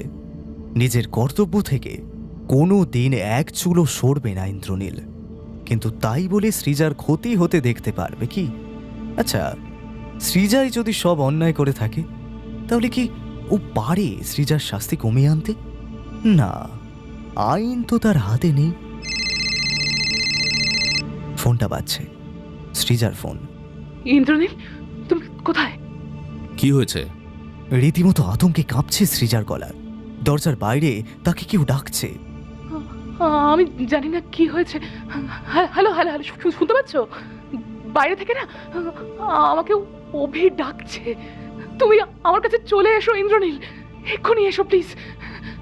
আর এক মুহূর্ত অপেক্ষা করা যায় না।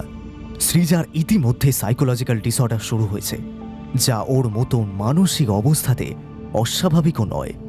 সেই মুহূর্তে গাড়ির গতি বাড়িয়ে দিল ইন্দ্রনীল। সৃজার মনের ভুল ছাড়াও তার মনে আরেকটা প্রশ্ন উকি দিচ্ছে, আর সেটা যদি সত্যি হয় তাহলে আজকেই কেল্লা ফতে। ঘরের বাইরের দরজাটায় দামদাম করে আওয়াজ হচ্ছে। কলিং বেলটা বেজে উঠছে 2 মিনিট বাদে বাদে। কেউ একজন দরজা খুলে দেওয়ার জন্য বারবার ডাকছে সৃজাকে। সৃজা কুঁকড়ে গেছে বিছানাটায়, ঘামে সম্পূর্ণ ভিজে গেছে তার পাতলা সুতির নাইটিটা। তুমি এখন শান্তি পেয়েছো তো সৃজা? একসাথে 3-3টে শরীর, অশরীরী স্পর্শ নেবে না? ওঠো, দরজাটা খোলো। তোমাকে একবার প্রাণপণ জড়িয়ে ধরার জন্য আমার আত্মাটা ছটফট করছে। অদ্ভুত নাকি গলায় কথাটা বারবার করে আসছে সৃজার সামনে। বারবার করে সেই কণ্ঠ বলে চলেছে, আমি তোমায় অশরীরী স্পর্শে ভরিয়ে দেব। খোলো সৃজা, দরজাটা খোলো।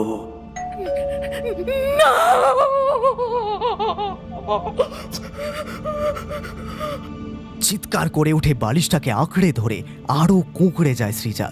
তার বুকটা এমনভাবে ওঠানামা করছে যে কোনো মুহূর্তে শ্বাসটা থেমে যেতে পারে। কিন্তু দরজার আওয়াজটা ক্রমশ ভারী হতে হতে আরো প্রবল হচ্ছে। কেঁপে কেঁপে উঠছে বন্ধ দরজাটা, যে কোনো মুহূর্তে ভেঙে যেতে পারে। তবে কি অভির আত্মা সত্যি প্রাণ চায় সৃজার? ইন্দ্রনীল কোথায়? কোথায়? কত দূরে? সৃজা বেঁচে থাকতে থাকতে সে আসবে তো? অনেকবার ধাক্কা দেওয়া সত্ত্বেও সৃজা দরজা খুলল না। শেষ পর্যন্ত দরজা ভেঙেই ঘরে ঢুকল ইন্দ্রনীল। চিত হয়ে খাটের ওপর পড়ে আসে সৃজা। নাড়ি চলছে, তবে ভীষণ দ্রুত। ওয়াশরুম থেকে পলিথিনের মগটা এনে তার থেকে কিছুটা জল ছিটিয়ে সৃজার জ্ঞান ফিরিয়ে আনলো ইন্দ্রনীল। তাকে দেখতে পেয়ে জাপটে জড়িয়ে ধরল সৃজা। ও আমাকে মেরে ফেলবে, ইন্দ্র ইন্দ্র আমাকে মেরে ফেলবে, আমাকে বাঁচাও, আমাকে বাঁচাও। কে মেরে ফেলবে? কাউকে দেখেছিলে তুমি? ওই জানলা দিয়ে। ছুটে জানালার কাছে গেল ইন্দ্রনীল। শাটার জানালাটা একপাশে খোলা, কোনো রকমে একটা মানুষ গলে যাওয়ার জন্য যথেষ্ট। আর সত্যি কার্নিশের ওপরে এক পাটি লাল রঙের হাওয়াই চটি পাওয়া গেল। ফুল ঝাড়ু দিয়ে খুব সন্তর্পণে চটিটা তুলে আনলো ইন্দ্রনীল। তারপর সৃজার কাছে এসে বলল, ঘোলাটে আকাশে আলো দেখা গেছে সৃজা। ঘাবড়িও না, এখন বিশ্রাম করো। ইন্দ্রনীলের কাঁধে মাথা রেখে ক্লান্তি ও এক অদ্ভুত তৃপ্তিতে সৃজা ঘুমিয়ে বলল, এবার ঘুমাও তুমি। মধ্যিখানের বদ্ধভূমি আমার জন্য রাখা, লুকিয়ে থাকা বিষের পাত্র শেষ হয়ে যায় স্পর্শ মাত্র।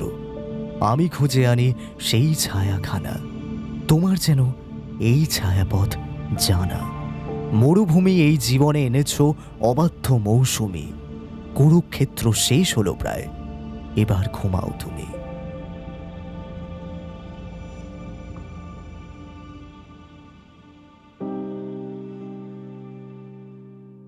সৃজা যেন কিছুতেই বাঁশদ্রোণীর ফ্ল্যাটে এক মুহূর্তের জন্য শান্তি পাচ্ছিল না। পুরো অ্যাপার্টমেন্টটাই যেন মূর্তিমান দৈত্যের মতো ওকে গিলতে আসছে প্রতিটা মুহূর্তে। প্রতি বাতাসের রিনরিনে কণা যেন তাকে বলে যায় সে অপরাধী। পরপর দুটো অপরাধ এই এক কমপ্লেক্সে ঘটে গেছে। সৃজা তার কিছুই জানে না, তবু প্রতিটা আঙুল যেন তার দিকেই উঁচিয়ে আছে। দরজা খুলে বাইরে বের হয়নি প্রায় 3 দিন। অফিস থেকে ক্লাব সকলেই জানিয়েছে সে যতদিন খুশি নিজের মতো সময় নিক। তার সঙ্গে গভীর সমবেদনা জানানো ইমিটেটিভ কথাবার্তাগুলো যেন আরো বেশি মাথার মধ্যে ঘুরতে থাকে।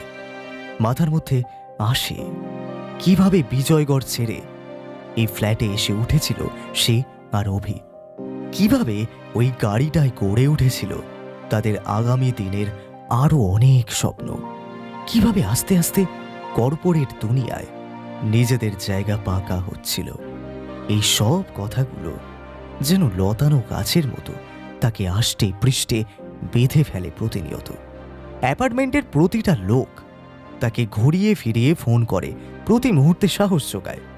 আসলে জানতে চায় ও আরো গোপন কিছু জানে কিনা, অথবা সত্যি সত্যি ইন্দ্রনীল মানুষটাকে কেমন লাগে। এরাই প্রত্যেকেই কমিউনিটি হলে একসাথে বসে প্রতি মুহূর্তে সৃজার মুন্ডুপাত করেছেন। এরাই পুলিশের কাছে জানিয়েছেন সৃজার ব্যক্তিগত জীবন নিয়ে তারা কেউই খুব একটা নিঃসন্দেহ নন।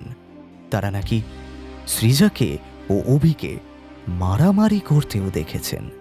সৃজাকে নাকি অনেকবার উত্তমের ঘরে ঢুকতে দেখেছেন, অথচ সন্দেহ করা যার কাজ সেই পুলিশ অফিসার প্রতি মুহূর্তে সার্কামস্টেন্সিয়াল এভিডেন্সের বাইরে হাতে কলমে প্রমাণ খোঁজার আপ্রাণ চেষ্টা করে চলেছে। ইন্দ্রনীল জানে সৃজা নিম্ফোম্যানিয়ার পেশেন্ট, কিন্তু খুনের সঙ্গে তার কোনো সম্পর্ক নেই। আর সেটা ভাবার যথেষ্ট কারণ আছে। পরের শনিবার অ্যাপার্টমেন্টে সকলে মিলে একটা সত্যনারায়ণ পুজো দেবে বলে ঠিক করেছে। বণিক পরিবারের কুলপুরোহিত বলেছেন শনির ছায়া কাটাতে এর থেকে সহজ ও কার্যকরী উপায় আর নেই। পর পর যা ঘটে গেল অ্যাপার্টমেন্টে, সত্যনারায়ণের পুজো ছাড়া আর কোনো উপায় নেই, স্পষ্ট করে জানালেন বণিক দম্পতি। তার সঙ্গে অভির 3 দিনের কাজ করার পরামর্শ সৃজাকে দিলেন। সেই কাজটা না হলে নাকি এমনভাবে অভি নিশি ডাকতে থাকবে। নিশি ডাকে নাকি সম্পূর্ণ অন্য পরিচয়ের অন্য কোনো আতঙ্ক ডাকে, সেই নিয়ে এখনো যথেষ্ট সন্দেহ আছে ইন্দ্রনীলের। সে এই মাত্র 2nd ফ্লোরে সৃজার ফ্ল্যাটে এসে পৌঁছেছে। আরে ইন্দ্রনীল বাবু যে, আসুন, আমরা আপনার জন্যই অপেক্ষা করছিলাম। সুতপা নন্দীর এই অদ্ভুত সম্ভাষণ শুনে একটু কেমন খটোমটো লাগছিল ইন্দ্রনীলের। হঠাৎ ইন্সপেক্টর ছেড়ে ইন্দ্রনীল বাবু, আর ওর জন্যই সবাই অপেক্ষা করছিলেন। তার মানে সবাই জানতেন ও এখন এই ফ্ল্যাটে আসবে। কথাটা বলার পরেই কেমন ব্যাকা হেসে সুতপা নন্দী তাকালেন ব্যানার্জি গিন্নির দিকে। ইন্দ্রনীল তাদের ইঙ্গিত পুরোপুরি বুঝতে পারল। সৃজা ওদের ব্যবহারে যথেষ্ট আহত হল। অভি চলে যাওয়ার মাত্র 3 দিনের মধ্যে ওদের আবাসনের ম্যানেজিং কমিটি এই ধরনের ব্যবহার করবে ও ভাবতেই পারেনি। পর পর এই ধাক্কাগুলোর পর ও আশা করেছিল আবাসনের এত কাছাকাছি থাকা নিত্যদিনের মানুষেরা ওর পাশে দাঁড়াবে, ওকে শক্তি দেবে ঘুরে দাঁড়ানোর জন্য। কারণ মেয়েটা এমনিতেই সাইকোলজিক্যাল ট্রমায় ভুগছে। আর যখন একটা মানুষ প্রশাসনের অঙ্গ হওয়া সত্ত্বেও তার পাশে দাঁড়াতে চাইছে ত্রাতার মতো, বন্ধুর মতো, তাকে এক ভয়াবহ অন্ধকার থেকে উদ্ধার করতে চাইছে, তখন সাহায্যের হাত বাড়িয়ে দেওয়া দূরে থাক, কথা এবং ব্যঙ্গোক্তিতে তাচ্ছিল্যই ছুঁড়ে দিচ্ছেন পরিচিত মানুষেরা।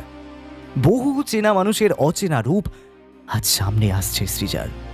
আবাসনের এই সত্যনারায়ণ পুজোতে উপস্থিত থাকতে ওর একটু ইচ্ছা করছিল না, কিন্তু কি করে নিজের অনিচ্ছার কথা জানাবে ভেবে পাচ্ছিল না সৃজা।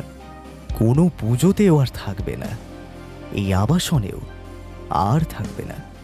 ঘরে ঢুকলেন গায়ত্রী, যেন গুমোট গরমের মাঝে এক দমকা হাওয়ার কালবৈশাখী, যেন হাজার তারার ঝকমকিতে মন উদাস করে দেওয়া চন্দ্রিমা। ব্যানার্জি দম্পতির দিকে ঘুরে বললেন, ব্যানার্জি বাবু, আপনি বরং খদ্দের দেখুন। এই ফ্ল্যাট আমি বেচে দেব। এই দুধের মেয়েকে আর এই খুনের জায়গায় থাকতে হবে না। সদ্য সন্তানহারা মায়ের এই বিশাল উদার ব্যবহার দেখে ইন্দ্রনীলের চোখ ভক্তিতে পরিপূর্ণ হয়ে গেল। পুত্রবধূর প্রতি এই সন্তান স্নেহ আজ সমাজের প্রতি ঘরে আদর্শ হওয়া উচিত। অত্যন্ত তাচ্ছিল্য ভরে অন্য সকলকে অগ্রাহ্য করে গায়ত্রী বললেন, সৃজা, গোছগাছ করে নে, আজই তোকে আমি এখান থেকে নিয়ে যাব। আপনার আইনের দিক থেকে কোনো সমস্যা নেই তো? থাকলে গোছগাছের সময় আপনি পুলিশ পাহারা রাখতে পারেন। না না, একেবারেই কোনো অসুবিধে নেই। আমি তো দুটো ঠিকানাই খুব ভালোভাবে চিনি, আর সকলের সামনে থেকে এইটুকু সময়ের মধ্যে উনি কী বা সরিয়ে নিয়ে যেতে পারেন। গায়ত্রীর চরম ব্যক্তিত্বের সামনে তুখর পুলিশ অফিসারও কেমন কুকড়ে গেল, কিন্তু চাওয়া ওদের হলো না। আবাসনের নিচ থেকে প্রচণ্ড চিৎকার চেঁচামেচি ভেসে এলো হঠাৎ করেই। সকলে একসাথে সিঁড়ি দিয়ে হুড়মুড় করে নেমে দেখলেন রক্তারক্তি কাণ্ড। বি ব্লকের বিল্ডিংয়ের ঠিক নিচে উপুর হয়ে পড়ে আছেন সিকিউরিটি ইনচার্জ আনোয়ার হোসেন। ট্যাঙ্কির চাবি খুলতে গিয়েছিলেন ভদ্রলোক। ট্যাঙ্কির ওপর থেকে পা পিছলে সোজা পড়েছেন নিচে। ওর গ্রামের এক ভাইপো সামনেই থাকেন, নাম বাসার হোসেন। তাকে খবর দেওয়া হয়েছে, কিন্তু সে এই মুহূর্তে রয়েছে মেদিনীপুরে। পুলিশের কাজ আবার বাড়তে শুরু করলো। পরের ঘটনাগুলো সরকারি নিয়ম অনুযায়ী সব ঠিকঠাক করে ঘুরতে শুরু করলো। আনোয়ার হোসেনের পায়ে লাল হওয়ায় চটি, কিন্তু দুপাটিই রয়েছে। এক পায়ের চটি কিছুটা দূরে পড়ে রয়েছে বটে, কিন্তু আছে। ইন্দ্রনীল এক দৌড়ে উঠল 3 তলার ফ্ল্যাটে। জানলা থেকে তাকালো কার্নিশের দিকে। না, সেখানে আর কোনো চটি নেই। আনোয়ার হোসেন, এই লোকটাই সেদিনকে কিছু বলার চেষ্টা করছিল সৃজাকে। কিছুতেই হিসাব মেলাতে পারছে না ইন্দ্রনীল। অঙ্ক হয় না কাটাকুটির, ছেঁড়া ঘড়িটার মুক্ত ছুটির নড়া লেগেছে সেই খুঁটিতে, পাগল হাওয়া এক জুটিতে। হানলো আঘাত নিজের মতো, আরো প্রশ্ন বাড়বে কত। এবার বাকি একটা ঘুঁটি, আসুক শেষের কাটাকুটি।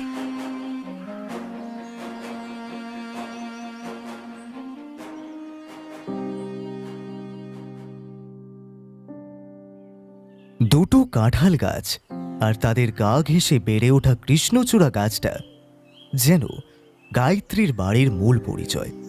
এছাড়াও গেট জুড়ে রয়েছে বোগেনভেলিয়া, দুটো বাদামি গাছ, একটা বড় আম গাছ। সব মিলিয়ে বাড়িটাতে একটা অদ্ভুত ঠান্ডা আবহাওয়া প্রতি মুহূর্তে বয়ে বেড়ায়। পাতার সরসরানি আর পাখির কিচির মিচিরের কোনো অভাব নেই গায়ত্রীদের বাড়িতে। এই বাড়িতে এসে একদিন থাকলেই সৃজার সারা শরীরটা যেন জুড়িয়ে যায়। এককালে ধবধবে সাদা রং ছিল বাড়িটার, এখন কেমন কালচে হয়ে গেছে। এক অদ্ভুত ছোট লাল ফুলের লতানো গাছ পেঁচিয়ে আছে পুরো বাড়িটাকে। ওপরে নিচে মিলিয়ে বড় বড় 5টা ঘরে 2জন প্রাণী যেন ছায়ামূর্তির মতো ঘুরে বেড়ায়। সারা বাড়িটায় হাওয়া চলার শব্দ পাওয়া যায়। অভির মৃত্যুর 3 দিনের মাথায় বারান্দায় বসিয়ে কাঙাল ভোজন করালেন গায়ত্রী। ইন্দ্রনীল পুরো ব্যাপারটাতেই সেখানে উপস্থিত ছিল। শুধু যে সৃজার উপর আকর্ষণ থেকেই সে সবসময় তাকে ঘিরে থাকে তাই নয়, গায়ত্রীর অদ্ভুত ব্যক্তিত্ব ওকে আকর্ষণ করেছে চরমভাবে। নিজে ছোটবেলা থেকে হোস্টেলে বড় হয়েছে। গ্র্যাজুয়েশন পড়াকালীন ওর বাবা মা সেপারেট হয়ে যায়। ও ওর বাবার কাছেই ছিল। মা অন্য আরেকজনের সাথে রিলেশনশিপে চলে যায়। ও লিভিং শুরু করেন। ছাত্র ইন্দ্র বাধ্য হয় বাবার সাথে থেকে যেতে। সেই ভদ্রলোক আরেকবার সম্পর্ক না জড়ালেও দিবারাত্রি নেশা করে এক অন্য দুনিয়াতেই যেন বিরাজ করতেন। তাই বাবা মার চরিত্র ঠিক কেমন হওয়া প্রয়োজন সেটা ইন্দ্র কোনোদিন বুঝতে পারেনি। ওর তৈরি হয়েছে একটা আলাদা জগৎ, পড়াশোনার, কাজের, অপরাধী, আইন, আদালত, পোস্টমর্টেম, ইনভেস্টিগেশন সব মিলিয়ে একটা অন্ধকার জগৎ। আর মূল জগতের টুকরো সুতোর বাঁধনের মধ্যেই যেন ওকে ব্যালেন্স করে চলতে হয় সবসময়। এই সব কিছুকে যেন ভেঙে দিয়েছে সৃজা। ইন্দ্রনীল বেশ বুঝতে পারে এই মানুষটা একটা আশ্রয় চায়, একটা আঁকড়ে ধরার মতো শক্ত কাণ্ড চায়। শরীর ও মনের এক অদ্ভুত চাহিদা মেয়েটাকে ভেতর থেকে যেন কুড়ে কুড়ে খাচ্ছে সবসময়। একটা শক্ত শরীর আর একটা বড় ছত্র ছায়ার মতো মনই বাঁচাতে পারে। না হলে নিম্ফোম্যানিয়ার পেশেন্ট বড় বেয়াক্কেলে হয়। এরা এমন মানুষের সঙ্গে শারীরিক বন্ধনে জড়িয়ে পড়ে যা সাধারণ সমাজ মেলাতেই পারবে না। সব ভালো মন্দের ভেদাভেদ তখন তুচ্ছ হয়ে যায়, পড়ে থাকে শুধু তীব্র এক না পাওয়া। সেই সন্তুষ্টির খোঁজে এরা আত্মপরিচয় থেকে ক্রমশ দূরে যেতে শুরু করে। শুধু ক্রাইম নলেজ নয়, প্রতিটা বিষয় নিয়ে বিশদে পড়াশোনা করা ইন্দ্রনীল পুরো বিষয়টাকে ভীষণ সহজভাবে গ্রহণ করে। এখনো পর্যন্ত নির্দিষ্ট কোনো পথে কেস দুটোতে এগোনো সম্ভব হয়নি ঠিক কথা, কিন্তু এখন যেন কেসটা ভীষণ সহজ হয়ে গেছে ইন্দ্রনীলের কাছে। কাঙালি ভোজন সম্পূর্ণ হতে ইন্দ্র গায়ত্রীর ঘরে ঢুকল। তিনি তখন হাত পা দুটোকে ছড়িয়ে বিশ্রাম করছেন নিজের ঘরে। ইন্দ্রনীল ঘরে ঢুকতেই পাশের ঘরের দরজার পর্দাটা ধরে দাঁড়ালো সৃজা। ইন্দ্র ওর শাশুড়ির সাথে কি কথা বলছে ওকে শুনতেই হবে।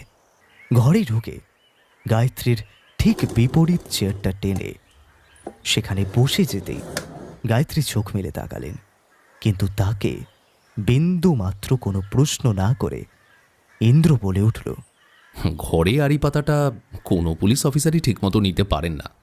কথা শুনতে হলে ভিতরে এসে বসো। সৃজা, তোমাকে বলছি। সৃজা চমকে উঠে ধীরে ধীরে ঘরে প্রবেশ করে। গায়ত্রী ধরা গলায় আবার বলে ওঠে, আপনি কি আজকেও আবার জেরা করবেন নাকি? না না, ছি, একেবারেই নয়। আর এবার আমাকে আপনি বলাটা বন্ধ করুন প্লিজ। সেটার কোনো বিশেষ কারণ ঘটেছে কি? দেখুন, আজই আপনাকে কথাটা বলা হয়তো আমার উচিত হয়নি, কিন্তু আপনার মতামতটা আমার... দুজন প্রাপ্তবয়স্ক মানুষের মধ্যে যদি কিছু হওয়ারই থাকে তাহলে সেটা আমার মতামতের তোয়াক্কা করবে না।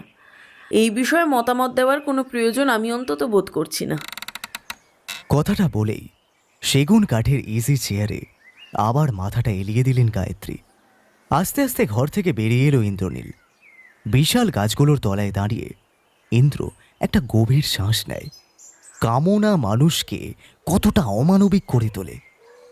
নয়তো আজকের দিনে ইন্দ্রনীলের মতো সেন্সিটিভ মানুষ কখনো গায়ত্রীর সাথে এই বিষয়ে কথা বলতে যেত না। আস্তে আস্তে এগিয়ে আলগা করে ভেজানো লোহার গ্রিলটা খুলে বিনা কারণেই গাড়িতে উঠে বসল ইন্দ্রনীল। গাড়ি স্টার্ট করল না। একটা সিগারেট ধরিয়ে লম্বা টান দিয়ে ধোঁয়া ছেড়ে বিপরীত দিকের ঘোলাটে আকাশটার দিকে তাকালো। একটা অঙ্ক কিছুতেই মেলাতে পারছে না। কার্নিশের ওপর সে নিজেই আবার লাল হাওয়াই চটিটা গুছিয়ে রেখে এসেছিল। সেটা সেখান থেকে কে নিল? আর আনোয়ার হোসেনের পায়ে সেই একই চটি কোথা থেকে এলো? এই একটা জিনিস যে খুনির সাথে সরাসরিভাবে যুক্ত, এ বিষয়ে ইন্দ্র নিশ্চিত। ইন্দ্র বাড়ি থেকে বেরিয়ে যেতেই আর কোনো ঘরে না ঢুকে আস্তে আস্তে ছাদে ওঠে সৃজা। মেঘলা দিনে চারিদিকে গাছ দিয়ে ঘিরে থাকা ছাদটা যেন কত প্রশ্ন বুকে নিয়ে লুটিয়ে আছে। ওর মতোই চরম শূন্যতা গুমড়ে গুমড়ে মরছে ওই ছাদটায়। তুমি এসেছো সৃজা, শুধু তোমার জন্যই আমি এখানে অপেক্ষা করছি। আমি জানতাম তুমি আসবে। আজ এই গোধূলিতে তোমাকে আমার কাছে নিয়ে যাব সৃজা। সেই নাকি সুরের গলাটা আবার এখানে, এই বিজয়গড়ের বাড়িতে। চারিদিকে পাগলের মতো খুঁজল সৃজা, কিন্তু কাউকে দেখতে পেল না। হঠাৎ ওর দম আটকে এলো। একটা নাইলনের দড়ি দিয়ে ওর পেছন থেকে কেউ ওর গলায় ফাঁস চেপে ধরেছে। হাতগুলো তুলে আটকাতেও পারছে না। গলাটায় চেপে বসছে দড়িটা।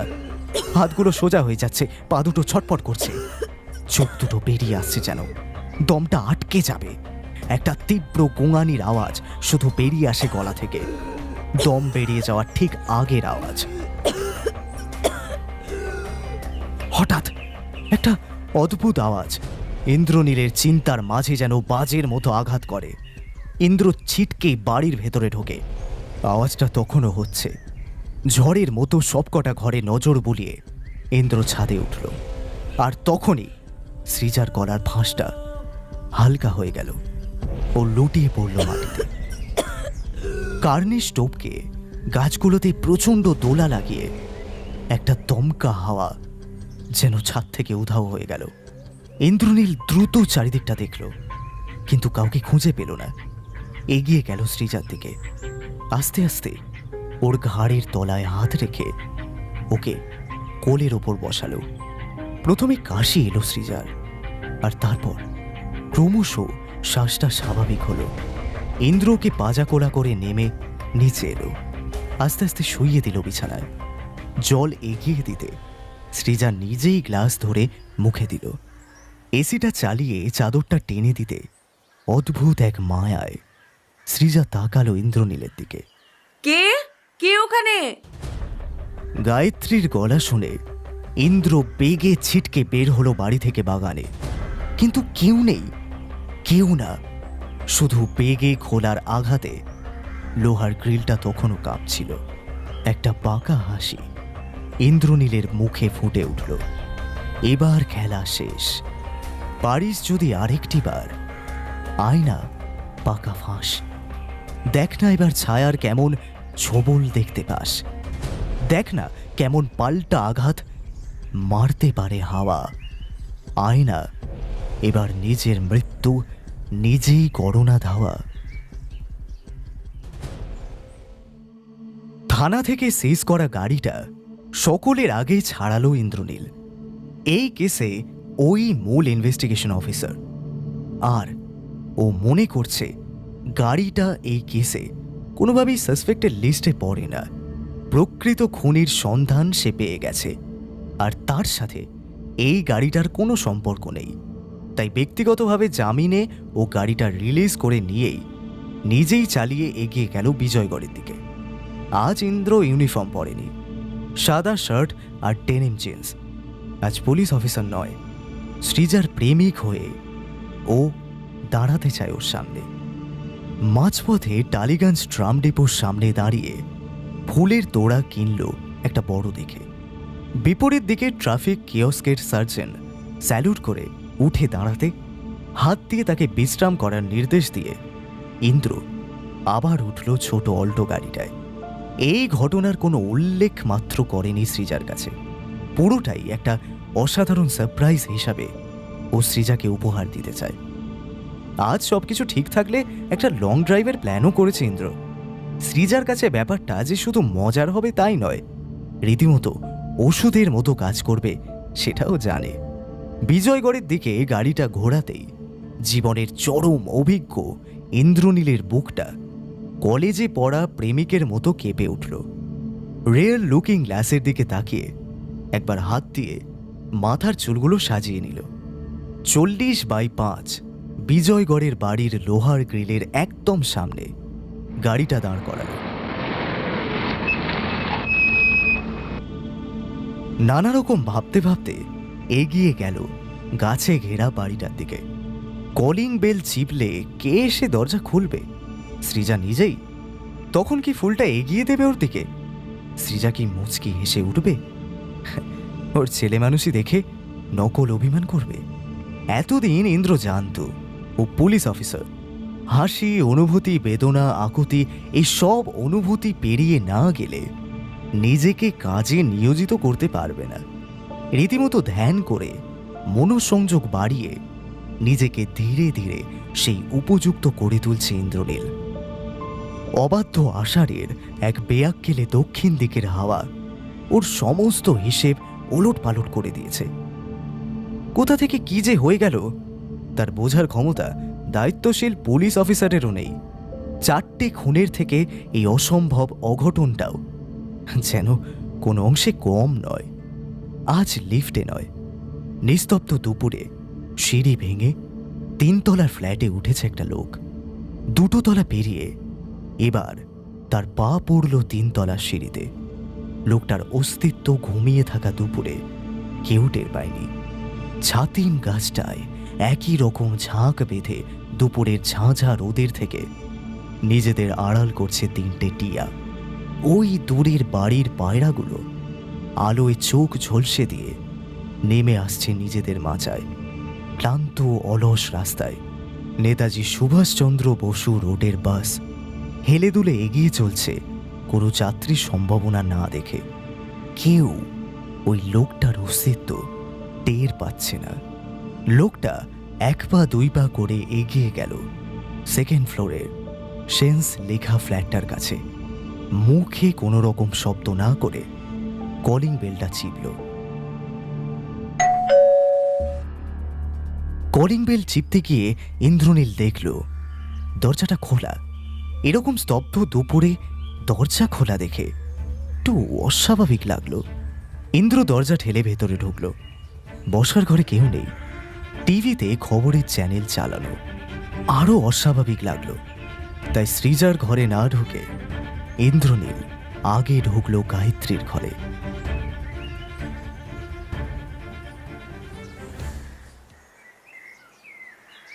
সৃজার মনের মধ্যে আজ সকাল থেকেই একটা অহেতুক খুশি এসে ভিড় করেছে।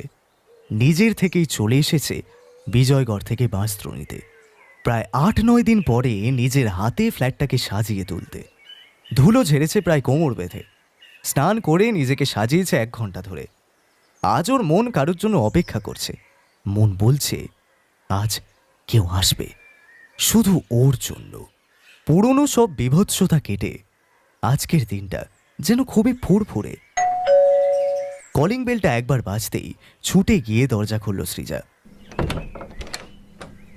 কিন্তু খুলেই ভয়ানক আঁতকে উঠল। লোকেশ, ওরফে লোকনাথ চন্দ্র। তুমি এখানে কেন? খাতায় কলমে 3 মাস ধরে আছি, লোকের চোখের আড়ালে আছি 1 মাস, আর তোমার চোখের সামনে প্রথমবার এলাম। কেন এলে? কলেজ থেকেই তো তোমাকে আমার ভালো লাগতো না, তুমি তো জানতে। তোমাকে আমার সামনাসামনি ঘোরাফেরা করতে বারণ করেছিলাম না? আর তখনই জেদটা চেপেছিল। কিসের এত গুমর তোমার? হ্যাঁ, আমি কিসে অযোগ্য? ডাক্তারের চেম্বারে কম্পাউন্ডার বলে? না, একেবারেই নয়।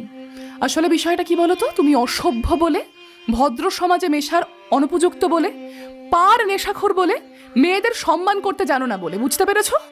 কথাটা বলেই দরজাটা বন্ধ করতে যাচ্ছিল সৃজা। ওকে এক ধাক্কায় খাটের ওপর ছিটকে ফেলল লোকেশ, ওরফে লোকনাথ। ঘরে ঢুকে দরজাটা বন্ধ করে দিল। আর তুমি কি বেজন্মা লাওয়ারিস একটা! বাপ মায়ের ঠিক নেই, কান্নাকার বাড়িতে মানুষ। আমি তোমাকে তখনই হাসিল করতাম, ওই মহিম হালদার লোকটার জন্য পারিনি, তাই ওর ড্রাইভারকে কাজে নিয়েছিলাম, তাই ওকেও শেষ করেছি। প্রচন্ড আতঙ্কের একটা শব্দ বেরিয়ে এলো সৃজার মুখ থেকে। ভেবেছিলাম উত্তম লোকটা কাজের লোক, ওকে দিয়েই কাজটা হাসিল করব, তাই ফিট করেছিলাম। কিন্তু তুমি এমনই জিনিস যে সে তোমার প্রেমে পড়ে গেল, তাই ওকেও মেরেছি। তোমাকে আমি সেদিন গাড়িতেই মেরে ফেলতাম, কিন্তু সৃজার যেন ভয়ে দম আটকে আসছে, ঘন ঘন নিঃশ্বাস পড়ছে। ওকে ওকে কেউ খুন করতে চাইতে পারে, ও কখনো স্বপ্নেও ভাবেনি। একেবারে খুনির মতো ওর সামনে বসে আছে লোকেশ। গায়ত্রীর ঘরে পৌঁছেও ইন্দ্রনীল বুঝতে পারল খুব কঠিন বিষ প্রয়োগ করা হয়েছে তার শরীরে। হাত দুটো ছড়িয়ে আছে চেয়ার থেকে নিচে, মাথাটা পেছন দিকে হেলানো। সিরিঞ্জটা পড়ে আছে চেয়ারের বাঁ দিকে। Oh shit! নিজের নির্বুদ্ধিতার জন্য নিজের হাতেই ঘুষি মারল ইন্দ্রনীল। গায়ত্রী মারা গেছেন অন্তত ঘণ্টাখানেক আগে। এক মুহূর্ত সেখানে সময় নষ্ট না করে ছুটে বাইরে বেরিয়ে গাড়ি স্টার্ট করল লোকনাথ চন্দ্র। লোকটা 3 মাস আগে অ্যাপার্টমেন্টে দরখাস্ত করেছে সিকিউরিটি পোস্টের জন্য, অথচ কোনোদিন কাজে জয়েন করেনি। কেন? এই লোকনাথ চন্দ্র জবে থেকে নিরুদ্দেশ, ঠিক তখন থেকে পাওয়া যাচ্ছে না মহিম হালদারের ড্রাইভারকে। সব কটা ঘটনা এখন জলের মতো পরিষ্কার ইন্দ্রনীলের কাছে। তোমার জন্য আমার সারাটা জীবন শেষ হয়ে গেছে। আমি পথের ভিখিরি হয়ে গেছি। আর দুটো খুন করে ফেলার পর তো জীবনের সব আশাও শেষ হয়ে গেল। তাই তোমাকে আমি মারতামই, কিন্তু আমাকে গাড়ির সামনে দেখে ফেলল ওই আনোয়ার হোসেন আর তোমার বর। আতঙ্কের মাঝে হাউ হাউ করে কেঁদে ফেলছে সৃজা। ওর কান্নার শব্দ রীতিমতো শোনা যাচ্ছে ফ্ল্যাটের বাইরে থেকে। পকেট থেকে একটা টেপ নিয়ে ওর মুখে আটকে দিল লোকেশ। কাঁচি দিয়ে টুকরোটা রোলের থেকে কাটতে কাটতে বলল, হাত পাগুলো খোলা রাখলাম, বেশি বাড়াবাড়ি করলে না সেটাও বেঁধে দাও। আবার বলতে শুরু করলো, উত্তমের ঘরে গিয়েছিলাম কোনো প্রমাণ রয়ে গেছে কিনা দেখার জন্য। দেখি সামনেই তোমার বর মাল খেয়ে বেসামাল। ইঞ্জেকশন থেকে জাস্ট 2 ফোঁটা ফেলে দিলাম গ্লাসের মধ্যে। ব্যাস, পুরো গ্লাসটাও শেষ করতে পারলো না।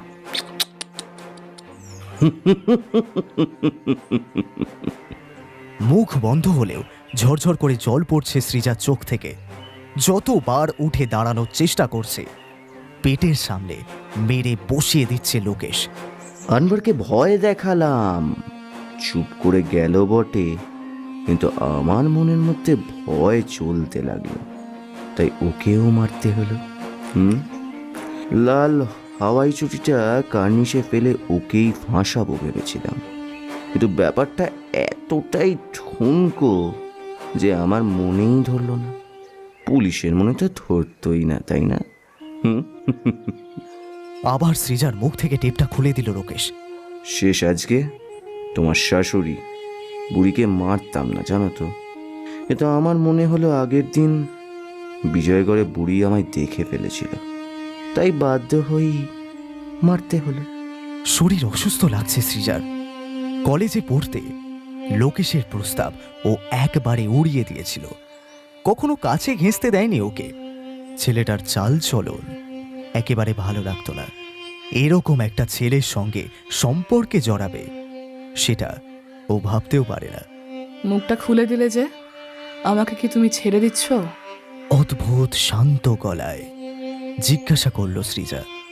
ওর কোনো সহপাঠী এত ঠান্ডা রক্তের খুনি হতে পারে ও কোনোদিনও কল্পনাতেও আনতে পারেনি। তুমি খুব ভুল সময় ভুল দিনে এসেছো লোকেশ। ইন্দ্র আসছে, এক্ষুনি ধরা পড়বে তুমি। কথাটা বলেই উঠে দাঁড়িয়ে দরজার দিকে এগোতে গেল সৃজা। ধরা আমি পড়ব না, প্রয়োজন পড়লে ধরা ছোঁয়ার বাইরে চলে যাব, সাথে তোমাকেও নিয়ে যাব। কথাটা বলেই বিদ্যুৎ গতিতে প্রায় 8 ইঞ্চির চকচকে ধারালো ছুরি ঢুকিয়ে দিল সৃজার তলপেটে। সৃজা একেবারে এই আঘাতটার জন্য প্রস্তুত ছিল না। পুরো পৃথিবীটা যেন টলে উঠল। ওর সামনে লোকেশের চোখ দুটো যেন লোভী অসুরের মতো বিভৎস। টলতে টলতে দরজাটা খুলতে গেল, আর তখনই পেটের জায়গায় এবার পিঠের দিক থেকে আবারও ছুরিটা গেঁথে দিল লোকেশ। সৃজাকে টেনে ধাক্কা মেরে শুইয়ে দিল বিছানায়। সৃজা যন্ত্রণায় কুঁকড়ে যাচ্ছে, খামচে ধরতে চাইছে বিছানার চাদরটা। বিছানার ওপর লাফিয়ে উঠে পর পর 4 বার কোপ দিল লোকেশ। আর তখনই পাগলের মতো কলিং বেল চিপতে শুরু করলো ইন্দ্রনীল। ধাক্কা দিতে শুরু করলো দরজার মধ্যে। সৃজা কিছু একটা বলতে চাইছে তাকে, কিন্তু গোঙানির বাইরে গলা থেকে কোনো শব্দ বের হচ্ছে না। দরজার পাশের জানলাটা থেকে পুরোটা এখন দেখতে পাচ্ছি ইন্দ্রনীল। রক্তাক্ত সৃজার পেছন থেকে গলাটা চিপে ধরেছে লোকেশ। উন্মাদের মতো হাসতে হাসতে ইন্দ্রনীলের দিকে তাকিয়ে ছুরি দিয়ে গলায় একটা আড়াআড়ি কোপ দিল। একটা প্রচণ্ড আকুতি ভরা শব্দ নিয়ে বিছানায় লুটিয়ে পড়ল সৃজা। ঠিক সেই মুহূর্তে শেষমেশ দরজাটা ভাঙতে সক্ষম হলো ইন্দ্রনীল। পকেট থেকে সিরিঞ্জ বের করেছে লোকেশ। ইন্দ্রনীলের বন্দুক চকচক করছে লোকেশের দিকে, আর এক পা ওর দিকে এগোনোর আগেই নিজেকে ইনজেক্ট করলো লোকেশ। প্যারাকুয়েট ডিক্লোরাইড বিছানার ওপর লুটিয়ে পড়ল ইন্দ্র কোনো স্টেপ নেওয়ার আগে। দুটো নিষ্পন্দ দেহ পাশাপাশি, তখনও পড়ে রক্তে লাল হয়ে যাওয়া বিছানাটার ওপর। জীবনে অনেক কেস হ্যান্ডেল করেছে ইন্দ্রনীল, কিন্তু এই মুহূর্তে আর দাঁড়াতে পারছে না ওখানে। সেটা কেন ও সত্যি জানে না। চোখ দুটো জ্বালা করছে, সারা শরীর যেন শীতে কাঁপছে, গলাটা শুকিয়ে এসেছে প্রায়। লোকেশের দিকে একবারও না তাকিয়ে শ্রীজার অসার মাথাটা ধরে একবার ওকে তুলল নিজের দিকে, মুখ নিচু করে কিছুক্ষণ চেপে ধরল অসার ঠোঁটের মাঝে নিজের ঠোঁট দুটো। তারপর পরম যত্নে মুখে হাত বুলিয়ে ওর চোখ দুটো বন্ধ করে দিল। পুলিশের কাজ এরপর পুলিশ করতে থাকবে। Case closed. ধীরে ধীরে সিঁড়ি দিয়ে নেমে এলো ভীষণ ভালোবাসার ছোট্ট অল্টো গাড়িটা। নিশ্চুপ হয়ে দাঁড়িয়ে আছে B1 গ্যারেজে। গাড়িটার দিকে নিষ্ফলকভাবে তাকিয়ে রইল। শূন্য আমার ঘর। তারপর কিছু হাওয়া আর বুদবুদ রাশি নিজের খেয়ালে রেখে গেল হাসি। ফুলও জানে না কবে হলো বাসি। হাওয়াটা ভয়ঙ্কর। শূন্য আমার ঘর। যা ছিল তাই মিলে গেল পুরো। মরিচিকা ছিল পাহাড়ের চূড়ো, ঝাপসা সামনে, অন্ধ সে দূর, সব কালো। তারপর শূন্য আমার ঘর।